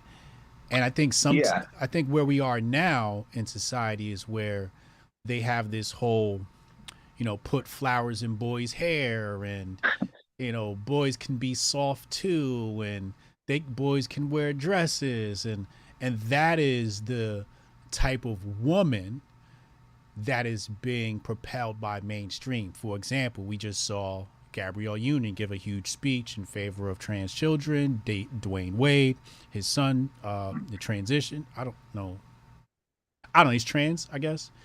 I But think so. I've seen a little clip of it. yeah, I think he's a she now, based upon the pronoun principles. But now that seems like where the country's going. So, with that in mind, how do you view the country? What are your thoughts on all of this? And it's a weird time watching how fast it's changing too. Like if you said this stuff even 5 years ago, you'd have laughed at a lot of this of like, women playing or men playing women's sports and going to prisons and tranny shows for kids or drag shows for kids. It's just it's escalating so quick, and it's either gonna completely turn into degeneracy and chaos, or it's gonna have to swing back the other direction.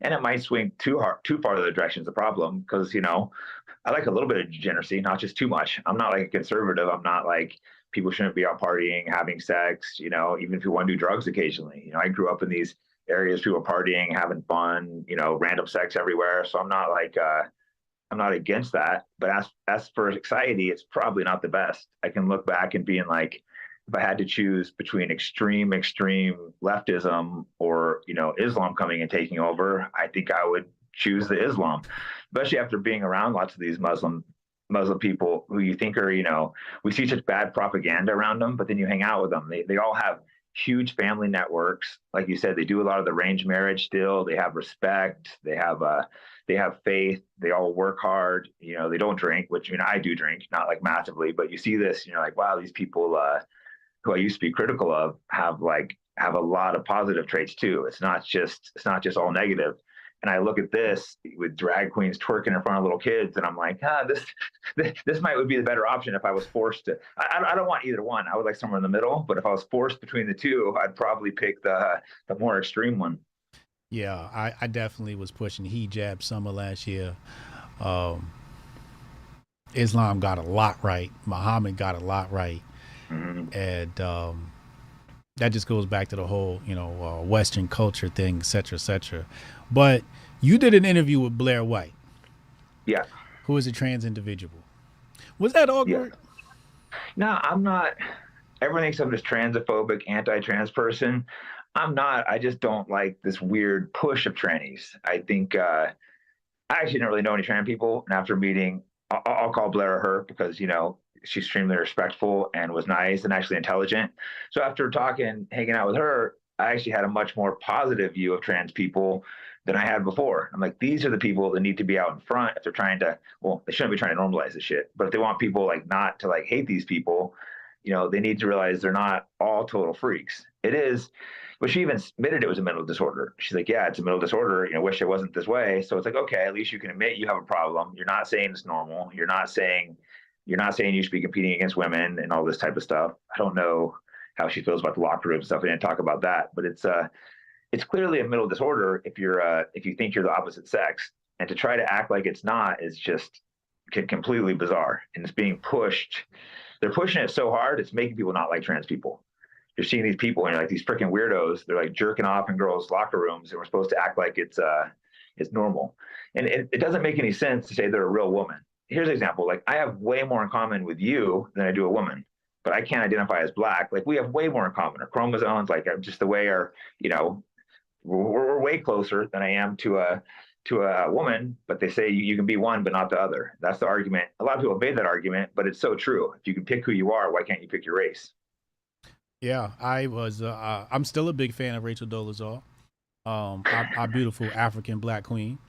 Like you said, if they can identify as a different gender, why can't you identify as being Black? I think the same rule should apply. I don't understand that thinking there. Yeah, it doesn't make any sense. And part of it thinks is part of the conspiracy theory. I mean, is this some crazy push to be like, if we'll sit back and say a man is a woman, you'll believe anything. If you're like, this is a real woman, then you'll believe anything. So if we sit there and pretend like that's true, they can literally tell us anything and we'll believe it. So maybe it's like the ultimate test to, once we concede to that, they know that we will concede wherever they tell us. And that's just some kind of crazy conspiracy thought that crossed my mind, but it almost feels that way. Now, she said it was a mental disorder? Yeah, that was like off camera, I think, but she meant that it was like, I can't remember how she worded it. Put words in her mouth, but she said, yeah, it's like a disorder. Really? I can't remember exactly what we said, so I don't put words in her mouth. Right. I think it was like after like a party. I think Michael Malice brought her to a party. I first met her, and he was just going off on her. You know how he is. It's like, you mentally ill. I forget exactly what he said. And she's like, yeah, it's true. So Michael Malice is hilarious. Oh, he's so funny. Yeah, I met him out, and I hadn't met him, but I met him out in Austin, and he's just hilarious. Yeah, he's super funny, man. He needs to do stand up. I don't know. I think I'm transphobic. I don't know. I met Blair White. Yeah. And we had a cordial interaction. But I think if I was in an interview with her, my mind would just be going, oh my God, I'm talking to a trans person. Oh my God, I'm talking to a trans person. It would just keep doing that over and over again. Did you have that? Like, could you like not get off your mind? Or at some point, did you kind of just say, oh, this is just Blair White? But then I started feeling normal. Like I said, I lived in San Francisco for a bunch of years too. So I've been around like a lot of just like freaks, you go to some of the parties there and I was used to being around weird, freaky people. That's the thing. I'm not, people think I'm this homophobic, fucking transphobic. And I don't really care what you do, but I think this shit should be pushed underground. It shouldn't be like highlighted. It shouldn't be shown nonstop in movies.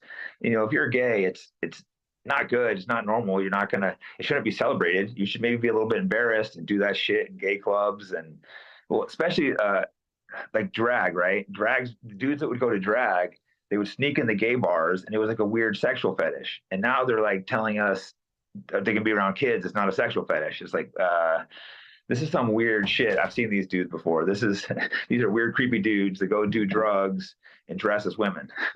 And now these same guys are around our kids reading to them. Yeah, like I said before, I'm all about free will. So, whatever you want to do, it's on you. But there's this strange push around kids. I had a friend of mine sent me a photo from, it was Black History Month. And I did a video on this, and I said Ron DeSantis may have been right about CRT. And Black History Month, 2 coloring pages. One page was LGBT, and the other one was trans. Yeah. And the girl was 9, and she had to do Black History Month coloring with. So how is trans and Black History Month connected? See, they're trying to connect all this shit. It's so weird. That bothers me too. Like, those are completely separate issues, and they're trying to put their agenda in Black History Month. I mean, I'm not even being black. I find this offensive. I'm sure that's like, how are they trying to cross that in? This is about a month for Black people to celebrate their history, not trans, weird shit. It's just the balls of them to do that is just insane. And yeah, that to me was just like, what is the goal here? And I suggest everybody go take a look at a lecture, and even the book, the ISIS Papers by Dr. Frances Cress Welsing, and her professor or mentor was Dr. Neely Fuller. And this is 80s Hotep scholarship we're talking about here. And they predicted all of this. You know, men wearing skirts, boys being feminized.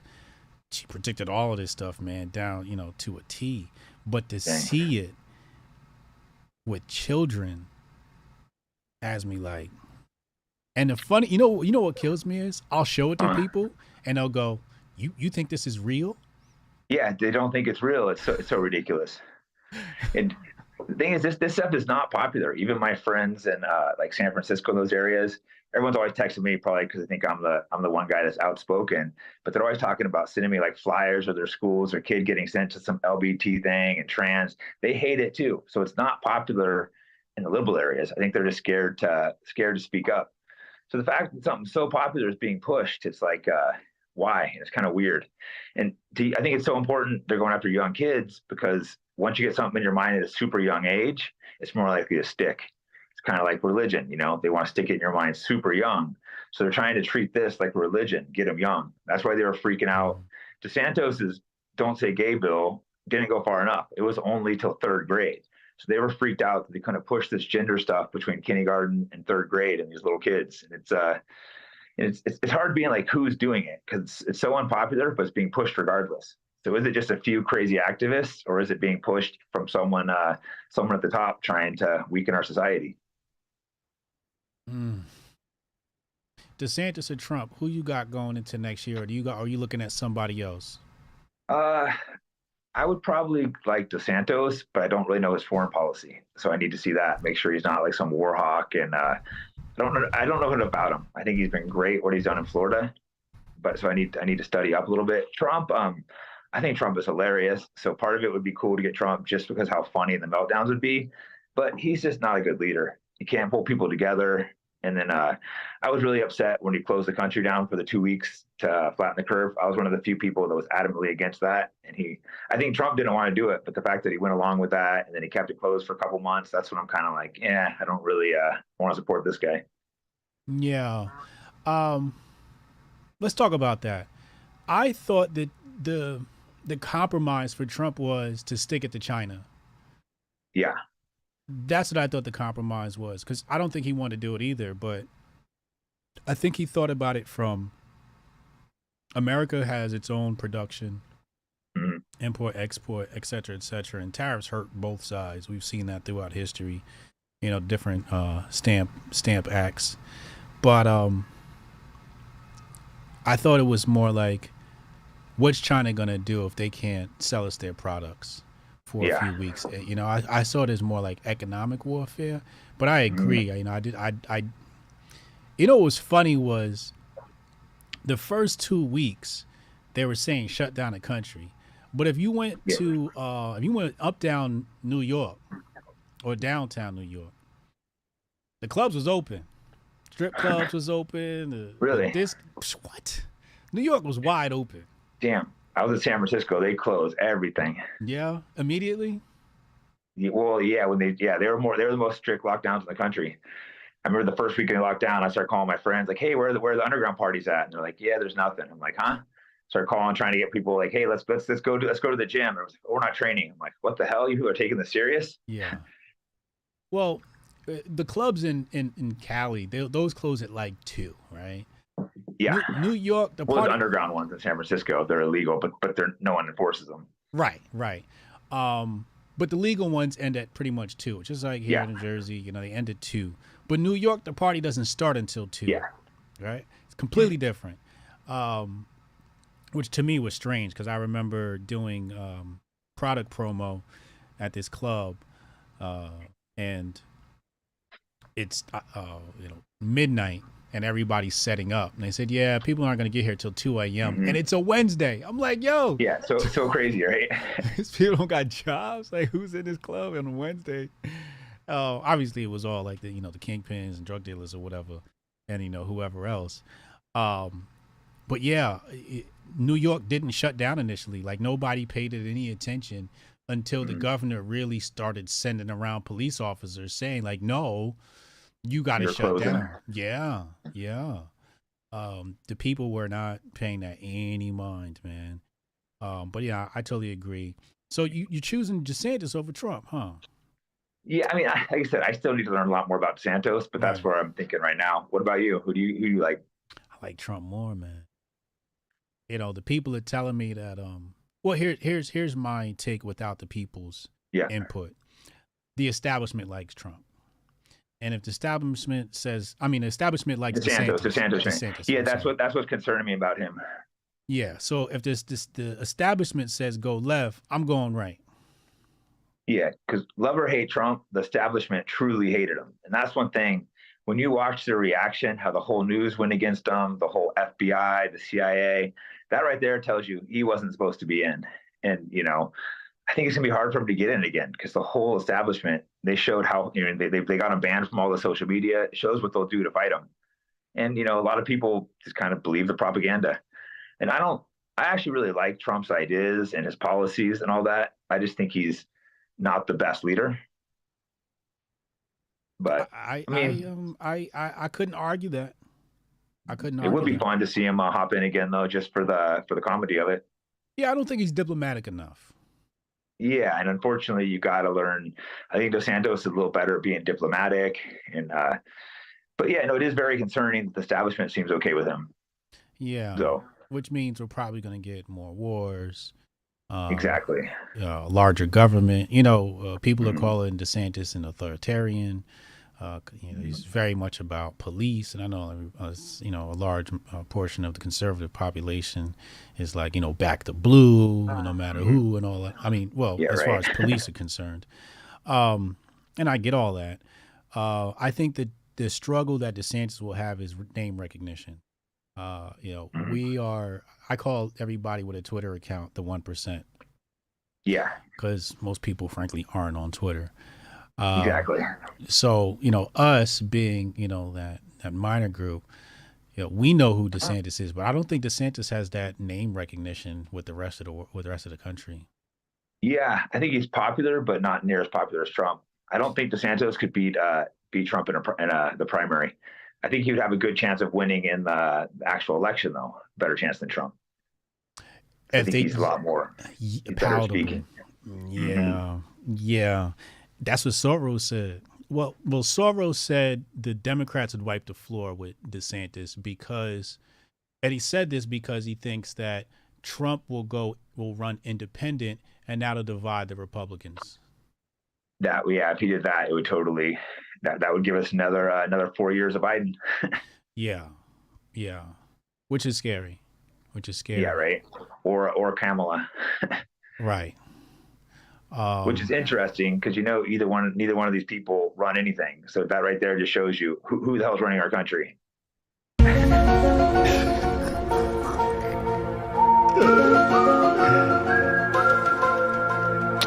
Shout out to Cassius Cam. Cassius Cam is our in-house MMA guy.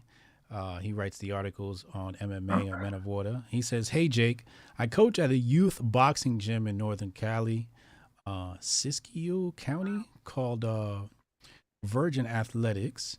If you're ever in the area, we'd love to have you stop by. God bless North Cal all day. Dope, man. I want to connect. Cool. I want to connect you and Cassius Can. Really good guy. Yeah, Super either send me his human. contact or tell him DM me. If he's on Twitter or no, tell him to DM me on there. All right, yeah, we'll definitely get you. Cassius Can. Make sure we get you guys connected. We'd love to do a profile on you for our website too. Inside of the Ages, he said, I'm looking at Vivek for president. You familiar with Vivek? I'm actually not. I have to look him up. Does he say why he likes that guy or? So I'm racist, so I'm like, he's not black or white, so fuck him. Yeah. Yeah, he's not good for either one of us. Yeah. What is he? Maybe Indian or something like that. He's definitely, a brown Asian. Let's call him a brown Asian, which is fair. Yeah, I feel like it would be hard for an Indian to win in America right now. I know that sounds racist, but I don't know. I could be wrong, but I feel like it'd be hard to gain traction. Yeah, I don't know how to judge that. But and obviously I'm just joking about, being racist or Yeah, whatever. but there might really be something to that, though. Not in my mind, but I could see that actually, it'd be hard seeing people vote for an Indian. Maybe not, though. Well, my thing is, while the powers that be have white and black people fighting each other, other groups are going to come in and take they're over. going No, it's true because all the divide, it's white versus black, but there's so many other groups. The funny thing is they take the other groups and they try to lump them on the black side. And it's like it's way more complicated than that. They take like it's the minorities versus the white, but it's always black first. It's weird. It's a weird divide they're pushing. These other groups are just kind of staying out of it for the most part, which I don't blame them. I would too.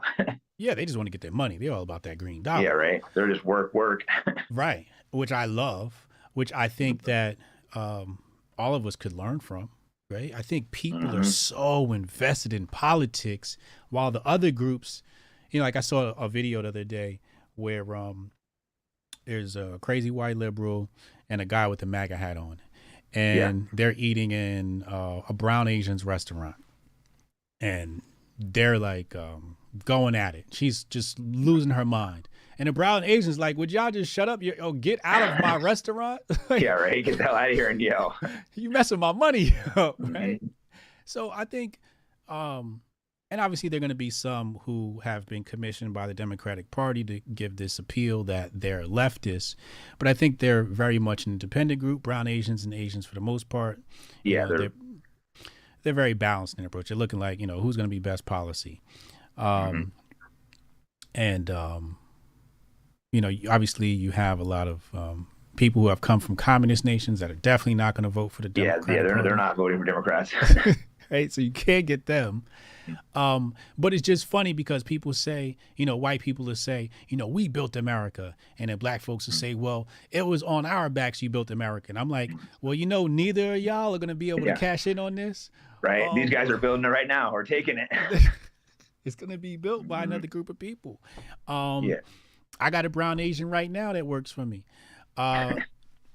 doing a great job, right? And I love working with him. No problem with that. But I just find it funny that, he cold approached me. Hey, I want to start making short videos for you, and he did it so well. He was like, "Yo, look, here's your first one's free." Yeah. I posted it. That's how you sell yourself. You got a good product, come to you, offer it for free. It's hard to say no. That's hard workers right there. They're hard workers. They get it, man. He gave me the first. I got a lot. Like I said, I got a lot of friends from like Afghanistan and stuff, and these guys just first generation. They're just busting ass. They're staying out of all the. They're a little political, but publicly staying out of it. Just like I don't want any part of this. I'll play both sides and just work my ass off and make some money. Yeah, and I think what's going to happen is we're going to turn around one day, black folks and white folks going to be looking at each other, and we're going to be the minority in this country, and we're going to be wondering, how did it get this way? Yeah, it could happen. They got us divided, fighting over stupid shit, while the smart people are just working. Yeah. And that's why the motto over here, the mantra in my channel, Hotep and build. You try to create peace and love, and build and work, and just keep your nose clean. I tend not to get involved in the Twitter spats. You know, oh, we're canceling this person this week. We're canceling that person this week. Yeah. You know, I see it, and I just, you know, try to have good conversations with people like we're doing now, man. Yeah. No, for the most part, I think most people aren't bad people. So to try, even if someone says something I don't like, I generally don't jump to like, let's cancel this guy, you know? Like I saw Scott Adams, my first reaction wasn't like, oh, what a terrible racist. It's like, he maybe he's wording something wrong. I didn't watch the whole clip. It's some terrible wording. He shouldn't have said this. I think I get what he's trying to say, but this is not the way to say it.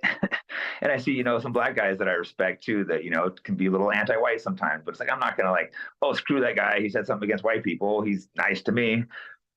Yeah. Well, I think the black community has been gaslit in some regards, and in some regards have legitimate arguments, man. It's not been easy. It's not been easy for us in this country at all. It's a lot of evil history. So, you know, it's just tough. Scott Adams said something I thought was prolific. He said, I want to get this right. The greatest untapped resource for black people is white people. The ones, does he mean like the ones that'll like bow down and like do anything? And I think well, I think they're in the cohort, right? Like you got a bunch of white people who are just, you know, kiss your boots, wash your feet, wash your feet. Yeah, you seen that clip, right? That is freaking humiliating. I bet these guys don't have any black friends and can't figure out why. I'm sure they have no black friends. I'm sure. Because no black person can be a friend with some dude washing their feet. Yeah, they wouldn't act like that. No. And they wouldn't have guilt. That's guilt, you know, unwarranted guilt that's making them do those things.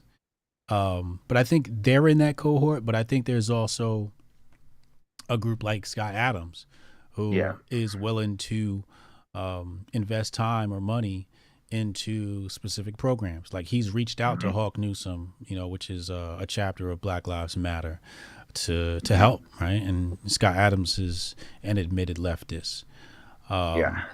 So, you know, I think that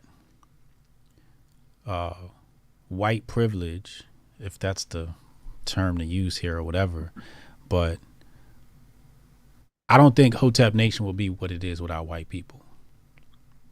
Yeah, I mean, we should all help each other in our country, and that's what people need to realize. It's not, for the most part, white people aren't against black people, black people aren't against white people. It goes both ways. For the most part, we want to help each other.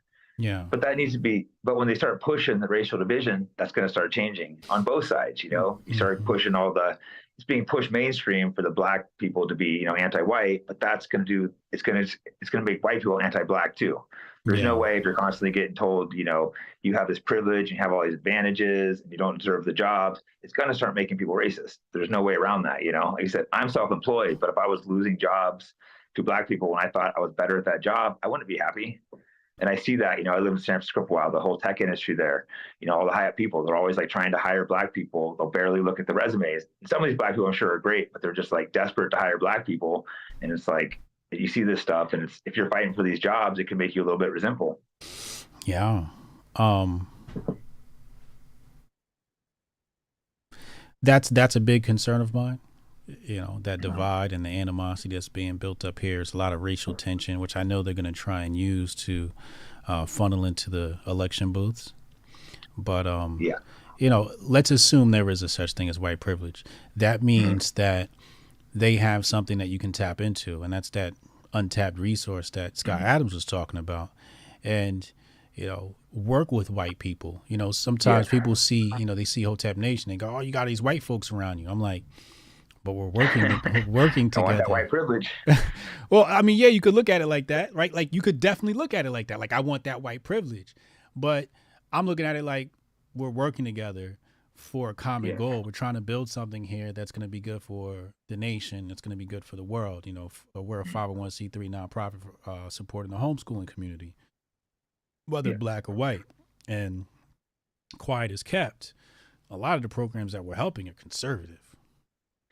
Yeah, the whole homeschooling and school choice, this is one that conservatives should push a lot more, because this would majorly help black people, but they never push it that way.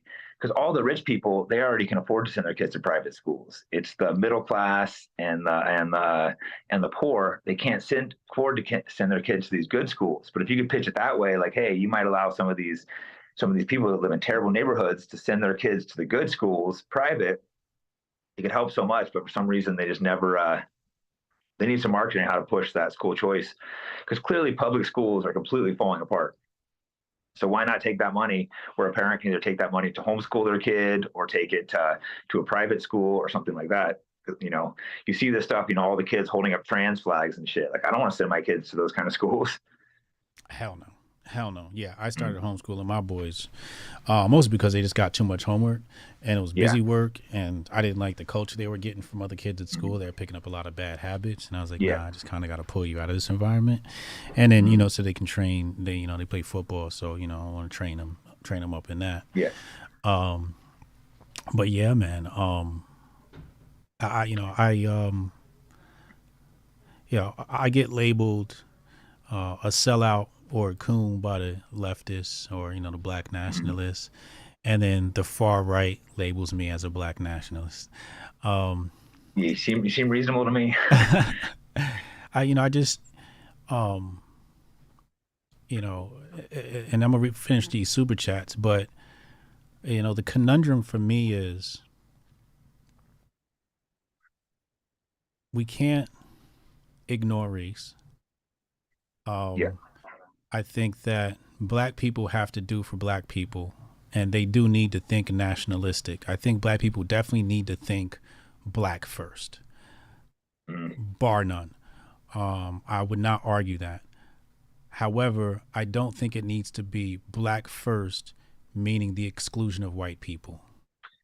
Yeah, I think, Dad, anything that's going to be black first has to also be something that's not going to hurt white people. So it needs to be pitched this way, because I 100% want all the black communities to be better, but I also don't want something that's going to hurt me. So it has to be in a way like, hey, we need help. We need some help, but let's do it in a way that's not going to hurt you. And I think that could be done. It just needs to be. But when they start being like San Francisco, I don't know if you follow, they're asking for $5 million reparations. It's like, come on, I'm going to laugh at that. It's like, they're not going to say $5 million for especially San Francisco. You know, there was never any slaves in San Francisco. Doesn't mean there wasn't racism there, but there was, you know, there was no slavery in California other than, you know, maybe kind of some of the Native Americans and Chinese weren't actually slaves, but they were close to it. So these kind of things, it's just like political moves, and I'm sure they're not going to get the 5 million, but it's just this political like grandstanding to like, I don't even know what they're trying to accomplish with stuff like that. Yeah.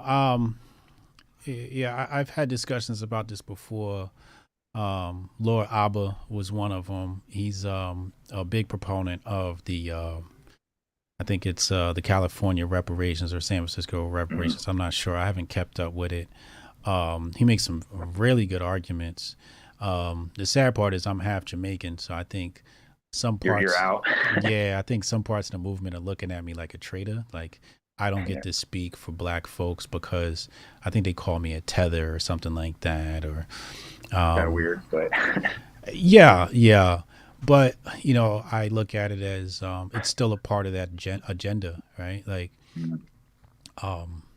the agenda was to splinter all black people across the globe, globally, right? Like, splinter Africa. Africa wasn't, you know, the 100 and some odd nations. Well, is it 100 and some odd nations? I forget how many nations there are. My sons know all the names of the African nations. They could help me better. But, you know, there's it wasn't that many nations. You know, splintering, you know, now the new splinter is black Americans versus black immigrants. And, you know, I'm like, I think we would get a lot further if we worked together. Yeah, you would think so. It's weird how they want to splinter into groups. Yeah, I haven't really heard that. The only reason I think of is maybe because financially the immigrants are doing a lot better, so maybe they don't like that. I remember seeing the it was Africans, not like Jamaicans, but it was showing what they're making, and they were making actually more than white people.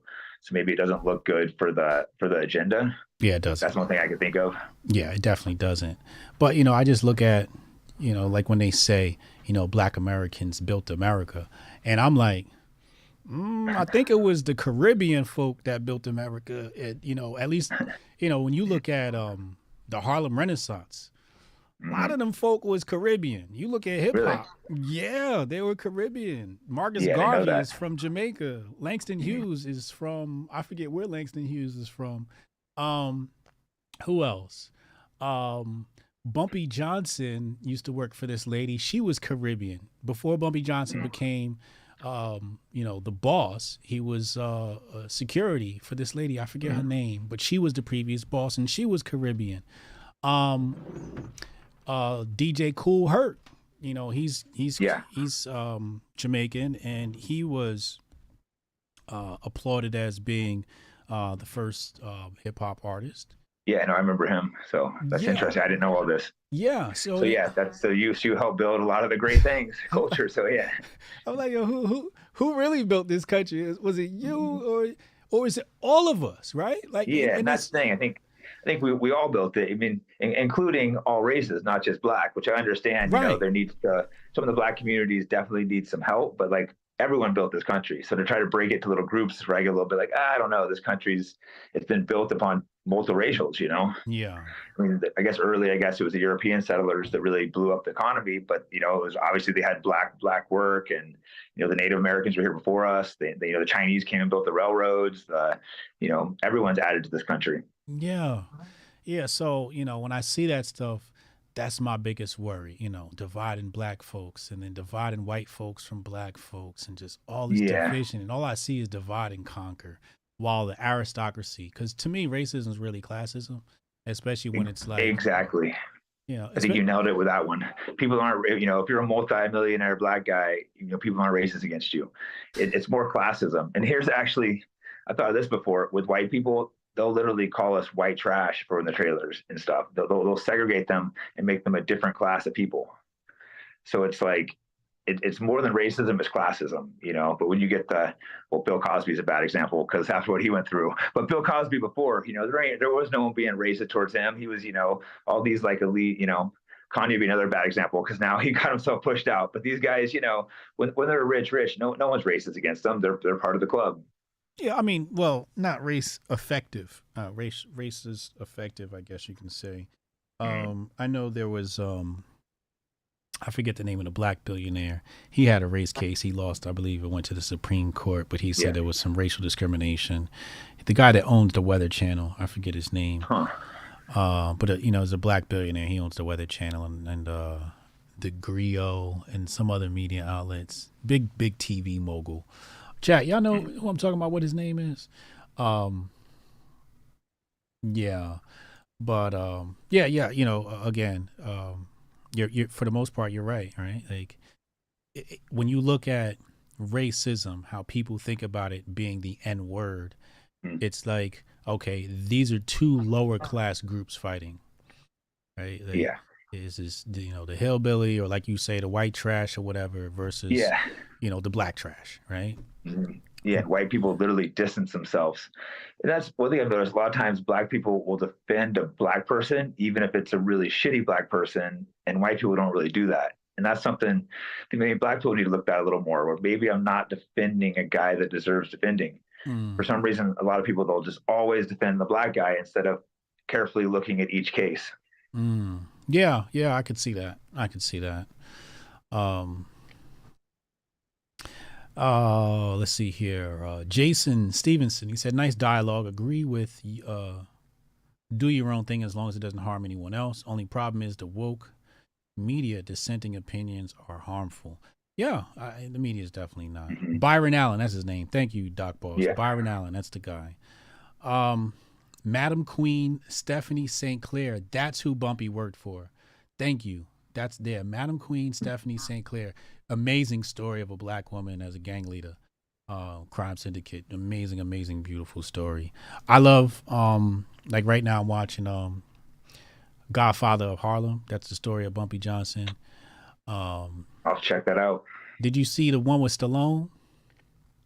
Tulsa Something King? New or no? Yeah, new. Tulsa King. He plays like this mob boss. I don't watch that much TV, but I could use some new shows to check out, so I'll look some of these up. Yeah, I only get into heist and gangster movies. It's got to either be Italian mob movies or some real good gangster shit. Yeah, no, I like all those. Haven't seen anything good in a while though. Yeah, the 50 universe is dope. So I watch BMF. Mhm.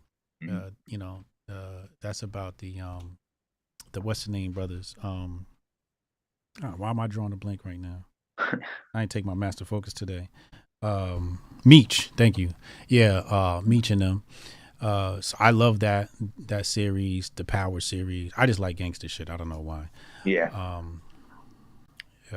But because the thing is, I think I sympathize with them because people make gang culture seem bad, and I think gang culture is bad when you involve civilians.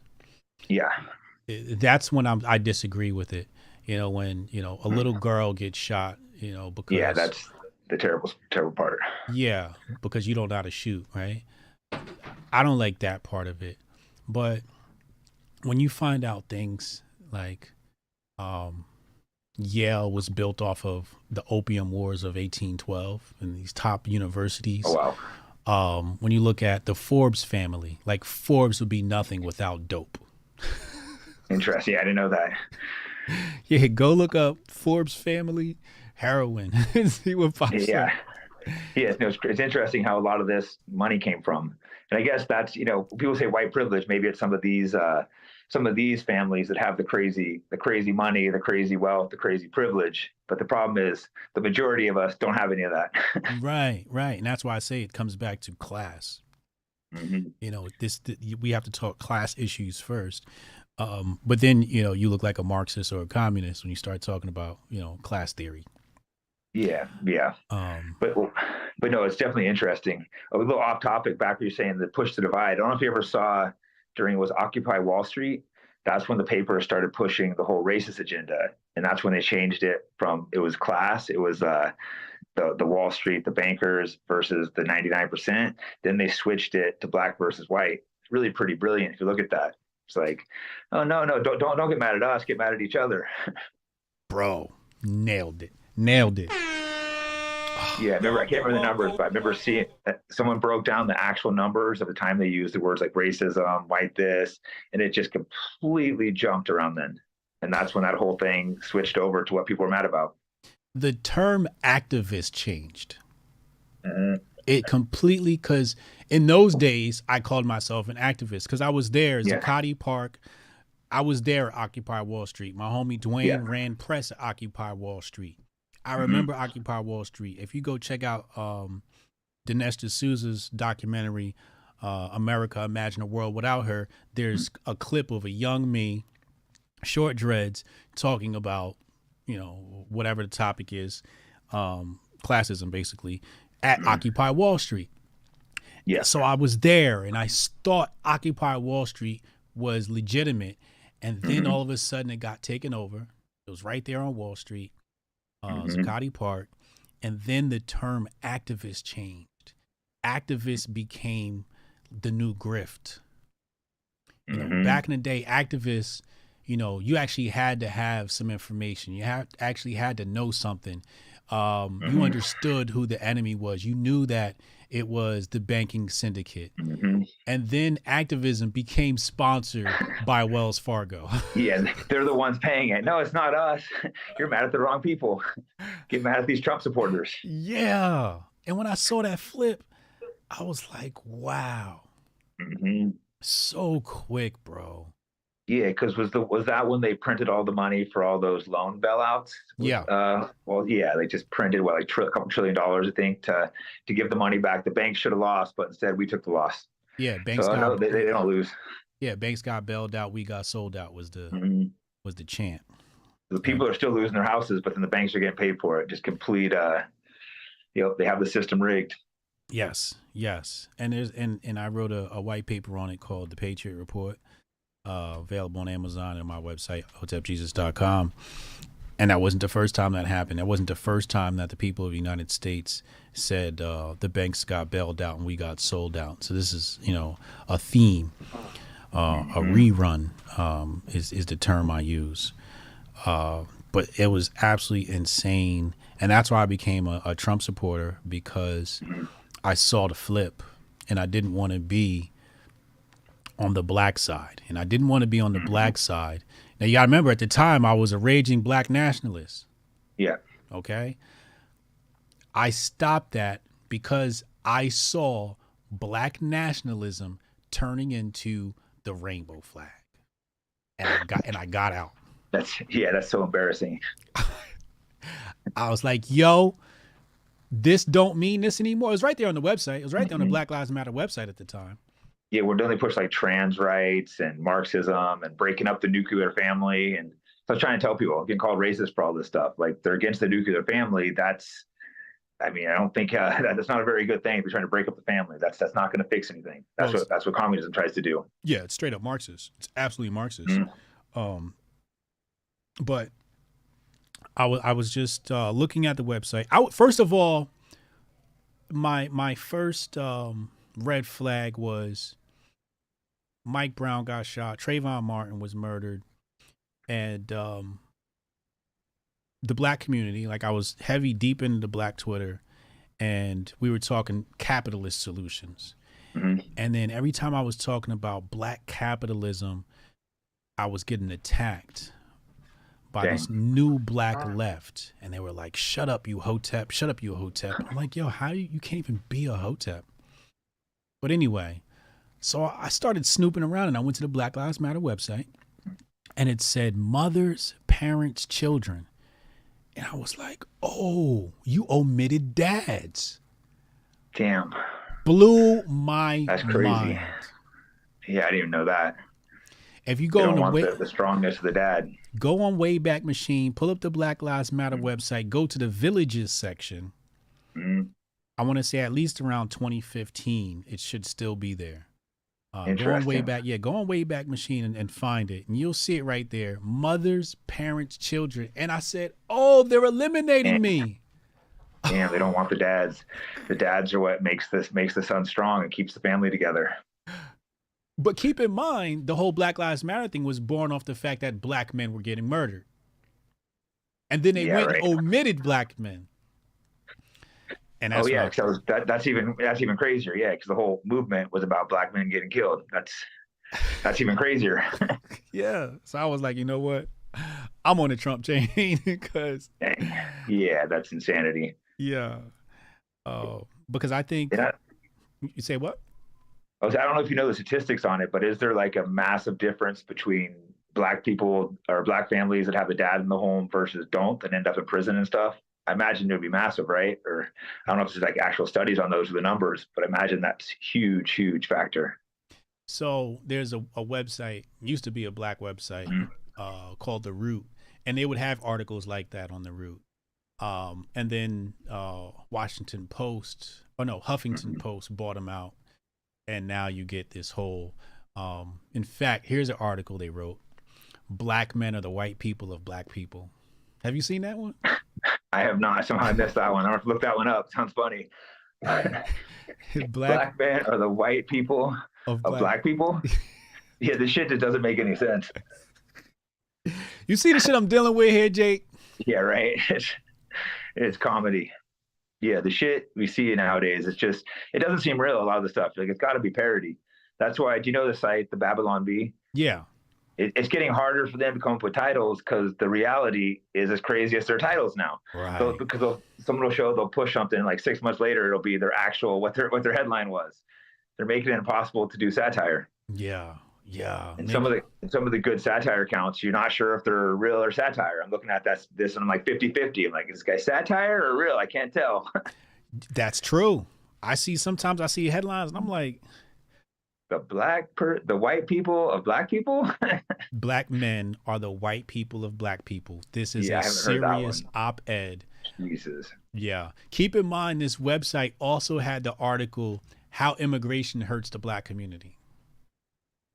So that's how it started out. Yeah. The Root. It was called The Root. Still called The Root. But I mean, that seems like that could be valid.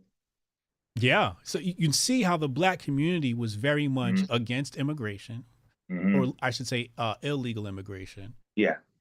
Because they see, jobs are going to another group of people. Some people classify it as xenophobic.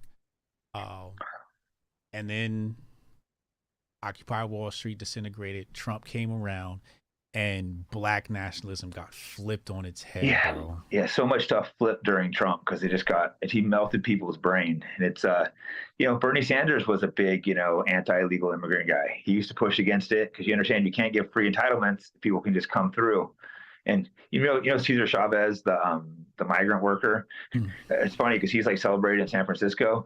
He used to go down on the border and they would beat up the Mexicans trying to come through because it was lowering wages. He was way, way more extreme than Trump. He would bring guys down there with bats and they would like beat him up trying to come across. What? This guy's like a celebrated leftist hero. No way. Yeah, you gotta look him up. It's like I would look up his Wikipedia. I forget exactly what it is, but I know they used to go down there and they would fight the Mexicans trying to come through because more coming through would lower his wages. He was fighting for higher wages, but for the ones that were already American. Yeah, man. So yeah, that's why I couldn't even I got it got really crazy for me, being a black nationalist and then having what I thought being a black nationalist meant turned into being called white privilege. Mm-hmm. And then I was just like, yeah, I'm out. Yeah, no, it's like I have a lot of friends, that are more left leaning, old punk rockers and hippies, and they did the same thing. They just turned on their head. They started pushing, lockdowns, taking your rights away. They're pro-war now, pushing all the pro-war stuff. So it shows you things can just get flipped what they mean. That's why you gotta be careful with labels, left, right, black nationalists, whatever the hell it is now. Now it means you like trans and more immigrants. And to be a black activist, you have to like trans rights. Yeah. I bet they'll probably say that if they haven't already. They have. See. No, you nailed it. You cannot be pro-black right now unless you affirm trans rights. Yeah, that's just. But isn't like a lot of black people not very big on all that? I would think. Correct. Yeah, it seems like they're not really buying that bullshit. Same with like the Mexicans and Latinos. They're not buying all this bullshit. That's why a lot of them are switching to Trump. Yeah. But then you have, like I said, Gabrielle Union gives this huge speech at the NAACP awards, I think the Image Awards, and she's talking about the rights of trans people, right? Oh, the awards was a black awards. I see. I saw that little clip. I didn't realize that was a black. So that had nothing to do. I thought that was an award show. It's a black award show. That was okay. That makes that freaking weird. Yeah, Bro. I thought that was like some random award show. I didn't realize that was a black award show. So that has nothing. Yeah, there's nothing to do with black people. And then you see the applause she gets, right? So that means that the black entertainment world has to accept this stuff. Mm-hmm. And then everybody else is over the years are going to be gaslit into accepting it and saying this is the way, right? But I was astonished to see that happen with rockers, the rock and roll scene. Eric July talks about this. And he's like, these guys were like, I wouldn't say super right wing, but they weren't leftists. Mm-hmm. And then, Eric July is getting canceled by the rock community. I'm like, well, what happened to rock? Yeah, it's crazy. Like my friend John Joseph, he was this old hardcore band. The Cro-Mags are an old like hardcore New York band. He basically got canceled in that scene because he was like against lockdowns and all that shit. And I think maybe BLM, but mostly lockdowns and vaccines. And they're like, oh, he's some crazy right-wing conspiracy, but at least he doesn't shut up. He's like, you guys are a bunch of pussies, like hardcore. Now you're doing what the government tells you. It's like, it's just pathetic seeing when the whole scene was supposed to be about rebellion and fuck the government. And now they're being like, take your jab, wear your mask. It's like, it's just pure insanity how people can just switch. And man, I hope I never get old. It just become a complete pawn that falls for propaganda. Yeah. Seeing it happen to people that I thought were smart and thought I respected is like, wow, this is crazy. Yeah, that's one of my huge fears is that I become an old man that falls for the propaganda. Right. They put some propaganda on there and you're yelling at these kids, whatever the thing is, the time is. Yeah. But look at what's happening though, right? Like black man has to fight white man. Meanwhile, white, the center of white culture, rock and roll. Then the center of black culture, hip hop and entertainment. Both those two entertainment realms being flipped into extreme leftism. Wild. Mm-hmm. So you're getting killed on both fronts. You're getting killed from within. And then now you have to fight this alleged group of enemies on the outside. Which is why I'm like, yo, you guys better stop worrying about the white folks. You need to worry about what's happening inside your culture right now, because that's where the cancer's coming from. Yeah, no, and that's why I don't like pushing the white versus black thing. I think we have a much bigger problem with all this shit coming at us. I think we need to get together, the black people, the Mexican people, the Asian people, and be like, nah, we're not fighting amongst each other. We don't want this bullshit pushed on us, all this propaganda on our kids, on this. And then each race obviously does have their own issues they need to work on too. But I think by far the biggest thing, it's kind of the woke equity and stuff is really communism. I mean, equity, they say it's helping black people, but I don't think it really is. I think it's bringing everyone, I think it's, they're using equity to like get rid of honor rule, to mix in. They have these really good schools. Now their rates are dropping in San Francisco. They're not trying to bring the black people's standards up. They're bringing everyone's standard down. Yes. Whether this is intentional or incompetence, I'm not sure, but it's not making people smarter. It's making people dumber. Yeah. Yeah. So true. So freaking true. Inside the Ages, he said Vivek is an entrepreneur, builder, anti-ESG. Yeah, like I said, I'm being very facetious and silly, when I talk about Vivek and his race, but I think he's probably the most pragmatic out of all the candidates. I could definitely see myself supporting a guy like Vivek, but I'm also a capitalist, so I'm waiting for one of the parties to cut a check. I would be too. So I'm holding out. I'm like a free agent trying to hold out. Maybe move to San Francisco. They got that $5 million coming. I did read the thing yesterday, though. It says you have to be either a descendant of slavery or have a family member in prison. So you better get one of your uncles in prison or something. and it has to be a resident of California, and there's a cutoff date too. I think it's like 19. I forget the date, but there's early 20th century cutoff date.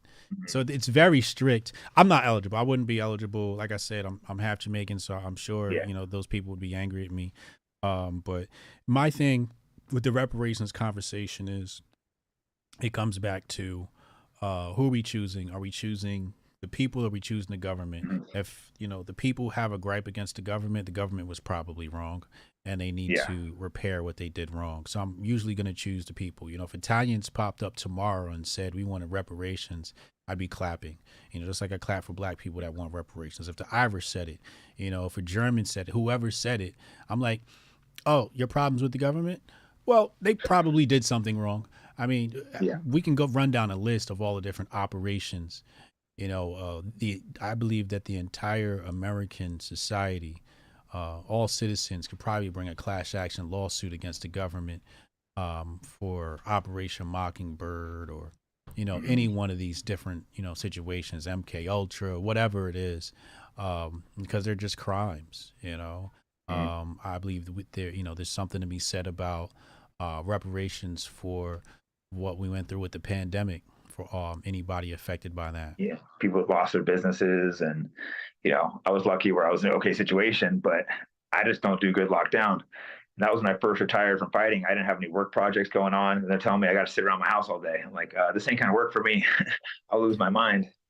I mean, telling a small business they have to lock down, but McDonald's is open. I had so many friends lose their businesses, like all the small businesses. San Francisco had such strict lockdowns. So many restaurants and gyms and bars, a lot of them went under. A lot of the bars, I think, ended up getting they got pretty good assistance money-wise, so a lot of them survived, but like the gyms didn't get anything really. A lot of the restaurants didn't get enough. Well, think about health-wise. They said the gyms, the place of health, had to be... Yeah. And to stay out of the sunshine, which this, vitamin D helps. But Walmart and Target were open. Mm-hmm. This is when I realized that most people are just complete idiots when they followed along with this. And also, they thought they were going to wait out the virus. I'm not like a genius, but I saw when they locked it down, the virus was in all 50 states. I'm like, oh, we're not just going to be able to hide in and go away. This is not going to work. I don't think I'm like the smartest person, but to me, that seemed like just obvious. And seeing all the people thinking that they're just going to hide from it, like, this doesn't, you guys are idiots. Yeah. Yeah. Oh, man. Jake, I got to say, I like you, man. Cool, man. Yeah, no, you too. Like I said, I don't know you well, but I've seen a few of your tweets and videos. You always seem like a funny guy with interesting opinions. I like guys that can, have different opinions, hear other people out. I think it's important to talk to each other because you said some perspectives I don't necessarily think of, especially different races. Because you being a black man, me being a white man, we're gonna view it differently. So it's important for people to be able to talk to each other in a civil way, like adults, and hear each other out. And I think the problem is we're not doing enough of that. Yeah, I think they want to keep us in our bubbles. I don't think they want us to have these conversations, but I enjoy speaking to white people because I want to know what they're thinking, because I've been on the other side for so long where it said, white people racist, don't talk to them, leave them alone, they're racist, nothing you can do. And I'm like, it's got to be something legitimate that they're concerned with. They're not just yelling for no reason.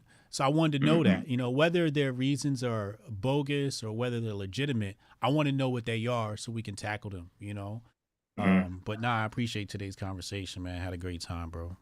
Yeah, man, me too. Yes, interesting conversation. So, hey, we'll stay in touch. And what's your business? Man, I do a lot of different stuff. Honestly, I make most of my money now just investing and stuff. Money I made from fighting, but I got like a clothing thing, AJJ brand clothing, training fighters, doing a lot of different stuff in the fight business. But I'm fortunate in a situation where I don't have to work that hard now. I just want to work because otherwise I'd be bored out of my mind. So that's why I can follow politics now. I only got to work a couple hours a day, and then I have time for a hobby to go out there and troll on Twitter, rile some stuff up, and have some fun. Yeah. What's your clothing line website? Yeah, it's just it's AmericanFight.com.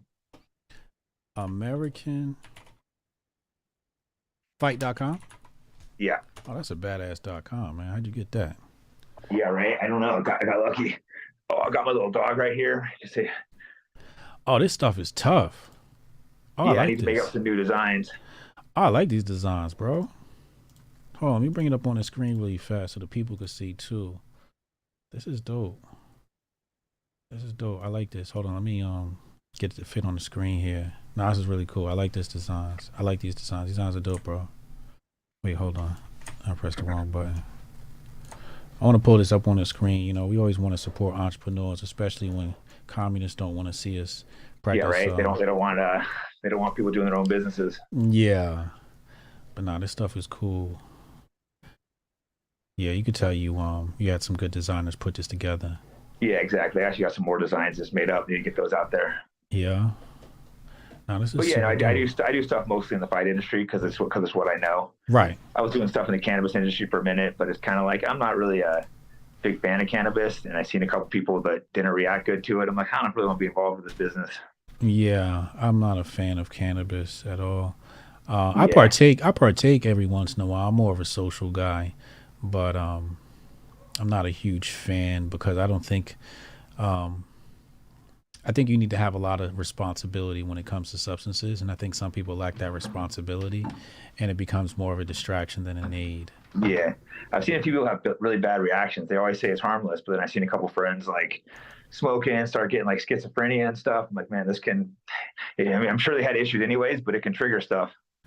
Yeah, I mean, paranoia is a side effect, right? And Which, then I've had that happen where I smoke and I get super paranoid. Yeah, that shit's scary. But then you got all the chemicals now that's being put into the plants and not organic, and then you got the government stuff. Who knows what kind of government weed we right. You don't know what they put in there. Yeah, I spoke to some of the old school cats, and the old school cats were telling me, man, bud didn't look like this back in our day. The stuff. The stuff's so strong now. Yeah. He said, the high was much more enjoyable back in the day. And he said the quality was better, but now it's just like it's potent, but it's a different type of potent. So I just don't trust it fully. Yeah, they're making it like too strong. Some of the stuff you smoke it, and you're like, what the hell? Yeah. I see. You're saying black men are the white people of black people. Or you're Scott Adams being like, stay away from black people. What if he was just high and wakes up and like, oh shit, what did I do? Yo, he had to be high when he said that, yo. Scott was on that good shit when he said that. I think he's got plenty of money though, so I think he's all right. Oh yeah, no, he's perfectly fine. Somebody asked for the website. It's AmericanFight.com. Yeah. A great domain selection right there. Shout out to Kamar in the chat. I appreciate you, Kamar. Somebody said the dog is so cute, mad cute. What kind of dog is that? That's a Doge. He needs attention. He's been on the ground too long. He's like, Needed attention before I take him out. Yeah, that's the Doge doggy. Yeah, it's Shiba Inu. Yeah, sweet. Yeah. But nah, man, I appreciate you for checking in with me, man. I had a great conversation. Everybody on the channel, if you want to support me, go to trymasterfocus.com. Support me and support yourself. This is my very own formula for Focus Pill. To help you be more productive in life. I want to give the people something good. So that's trymasterfocus.com. If you get a membership, I'll go in the back end. Email me. I'll go in the back end, give you a super low price. I'll change it manually. I'll take like half off. So that's trymasterfocus.com. That's how you can support me. And I'll see you guys in the next one. Make sure you hit the subscribe button. We're out of here. Cool. Talk to you next Listen to time. me then, I bet they feel me now. Don't let me lose it. The booth not about to prove it. I set goals and pursue it. You the best to never do it. Invest my money, talking fluent, stupid, ducking the Judas. It broke my heart, but over my eyes, you have no honor, I have no choice. Chasing the commas till I'm a goner. Been left for a minute. On my way home, mama, I promise, got caught up in it. Damn. Everybody eats when I'm batting at the plate. First, second, third, home, $1 million bet.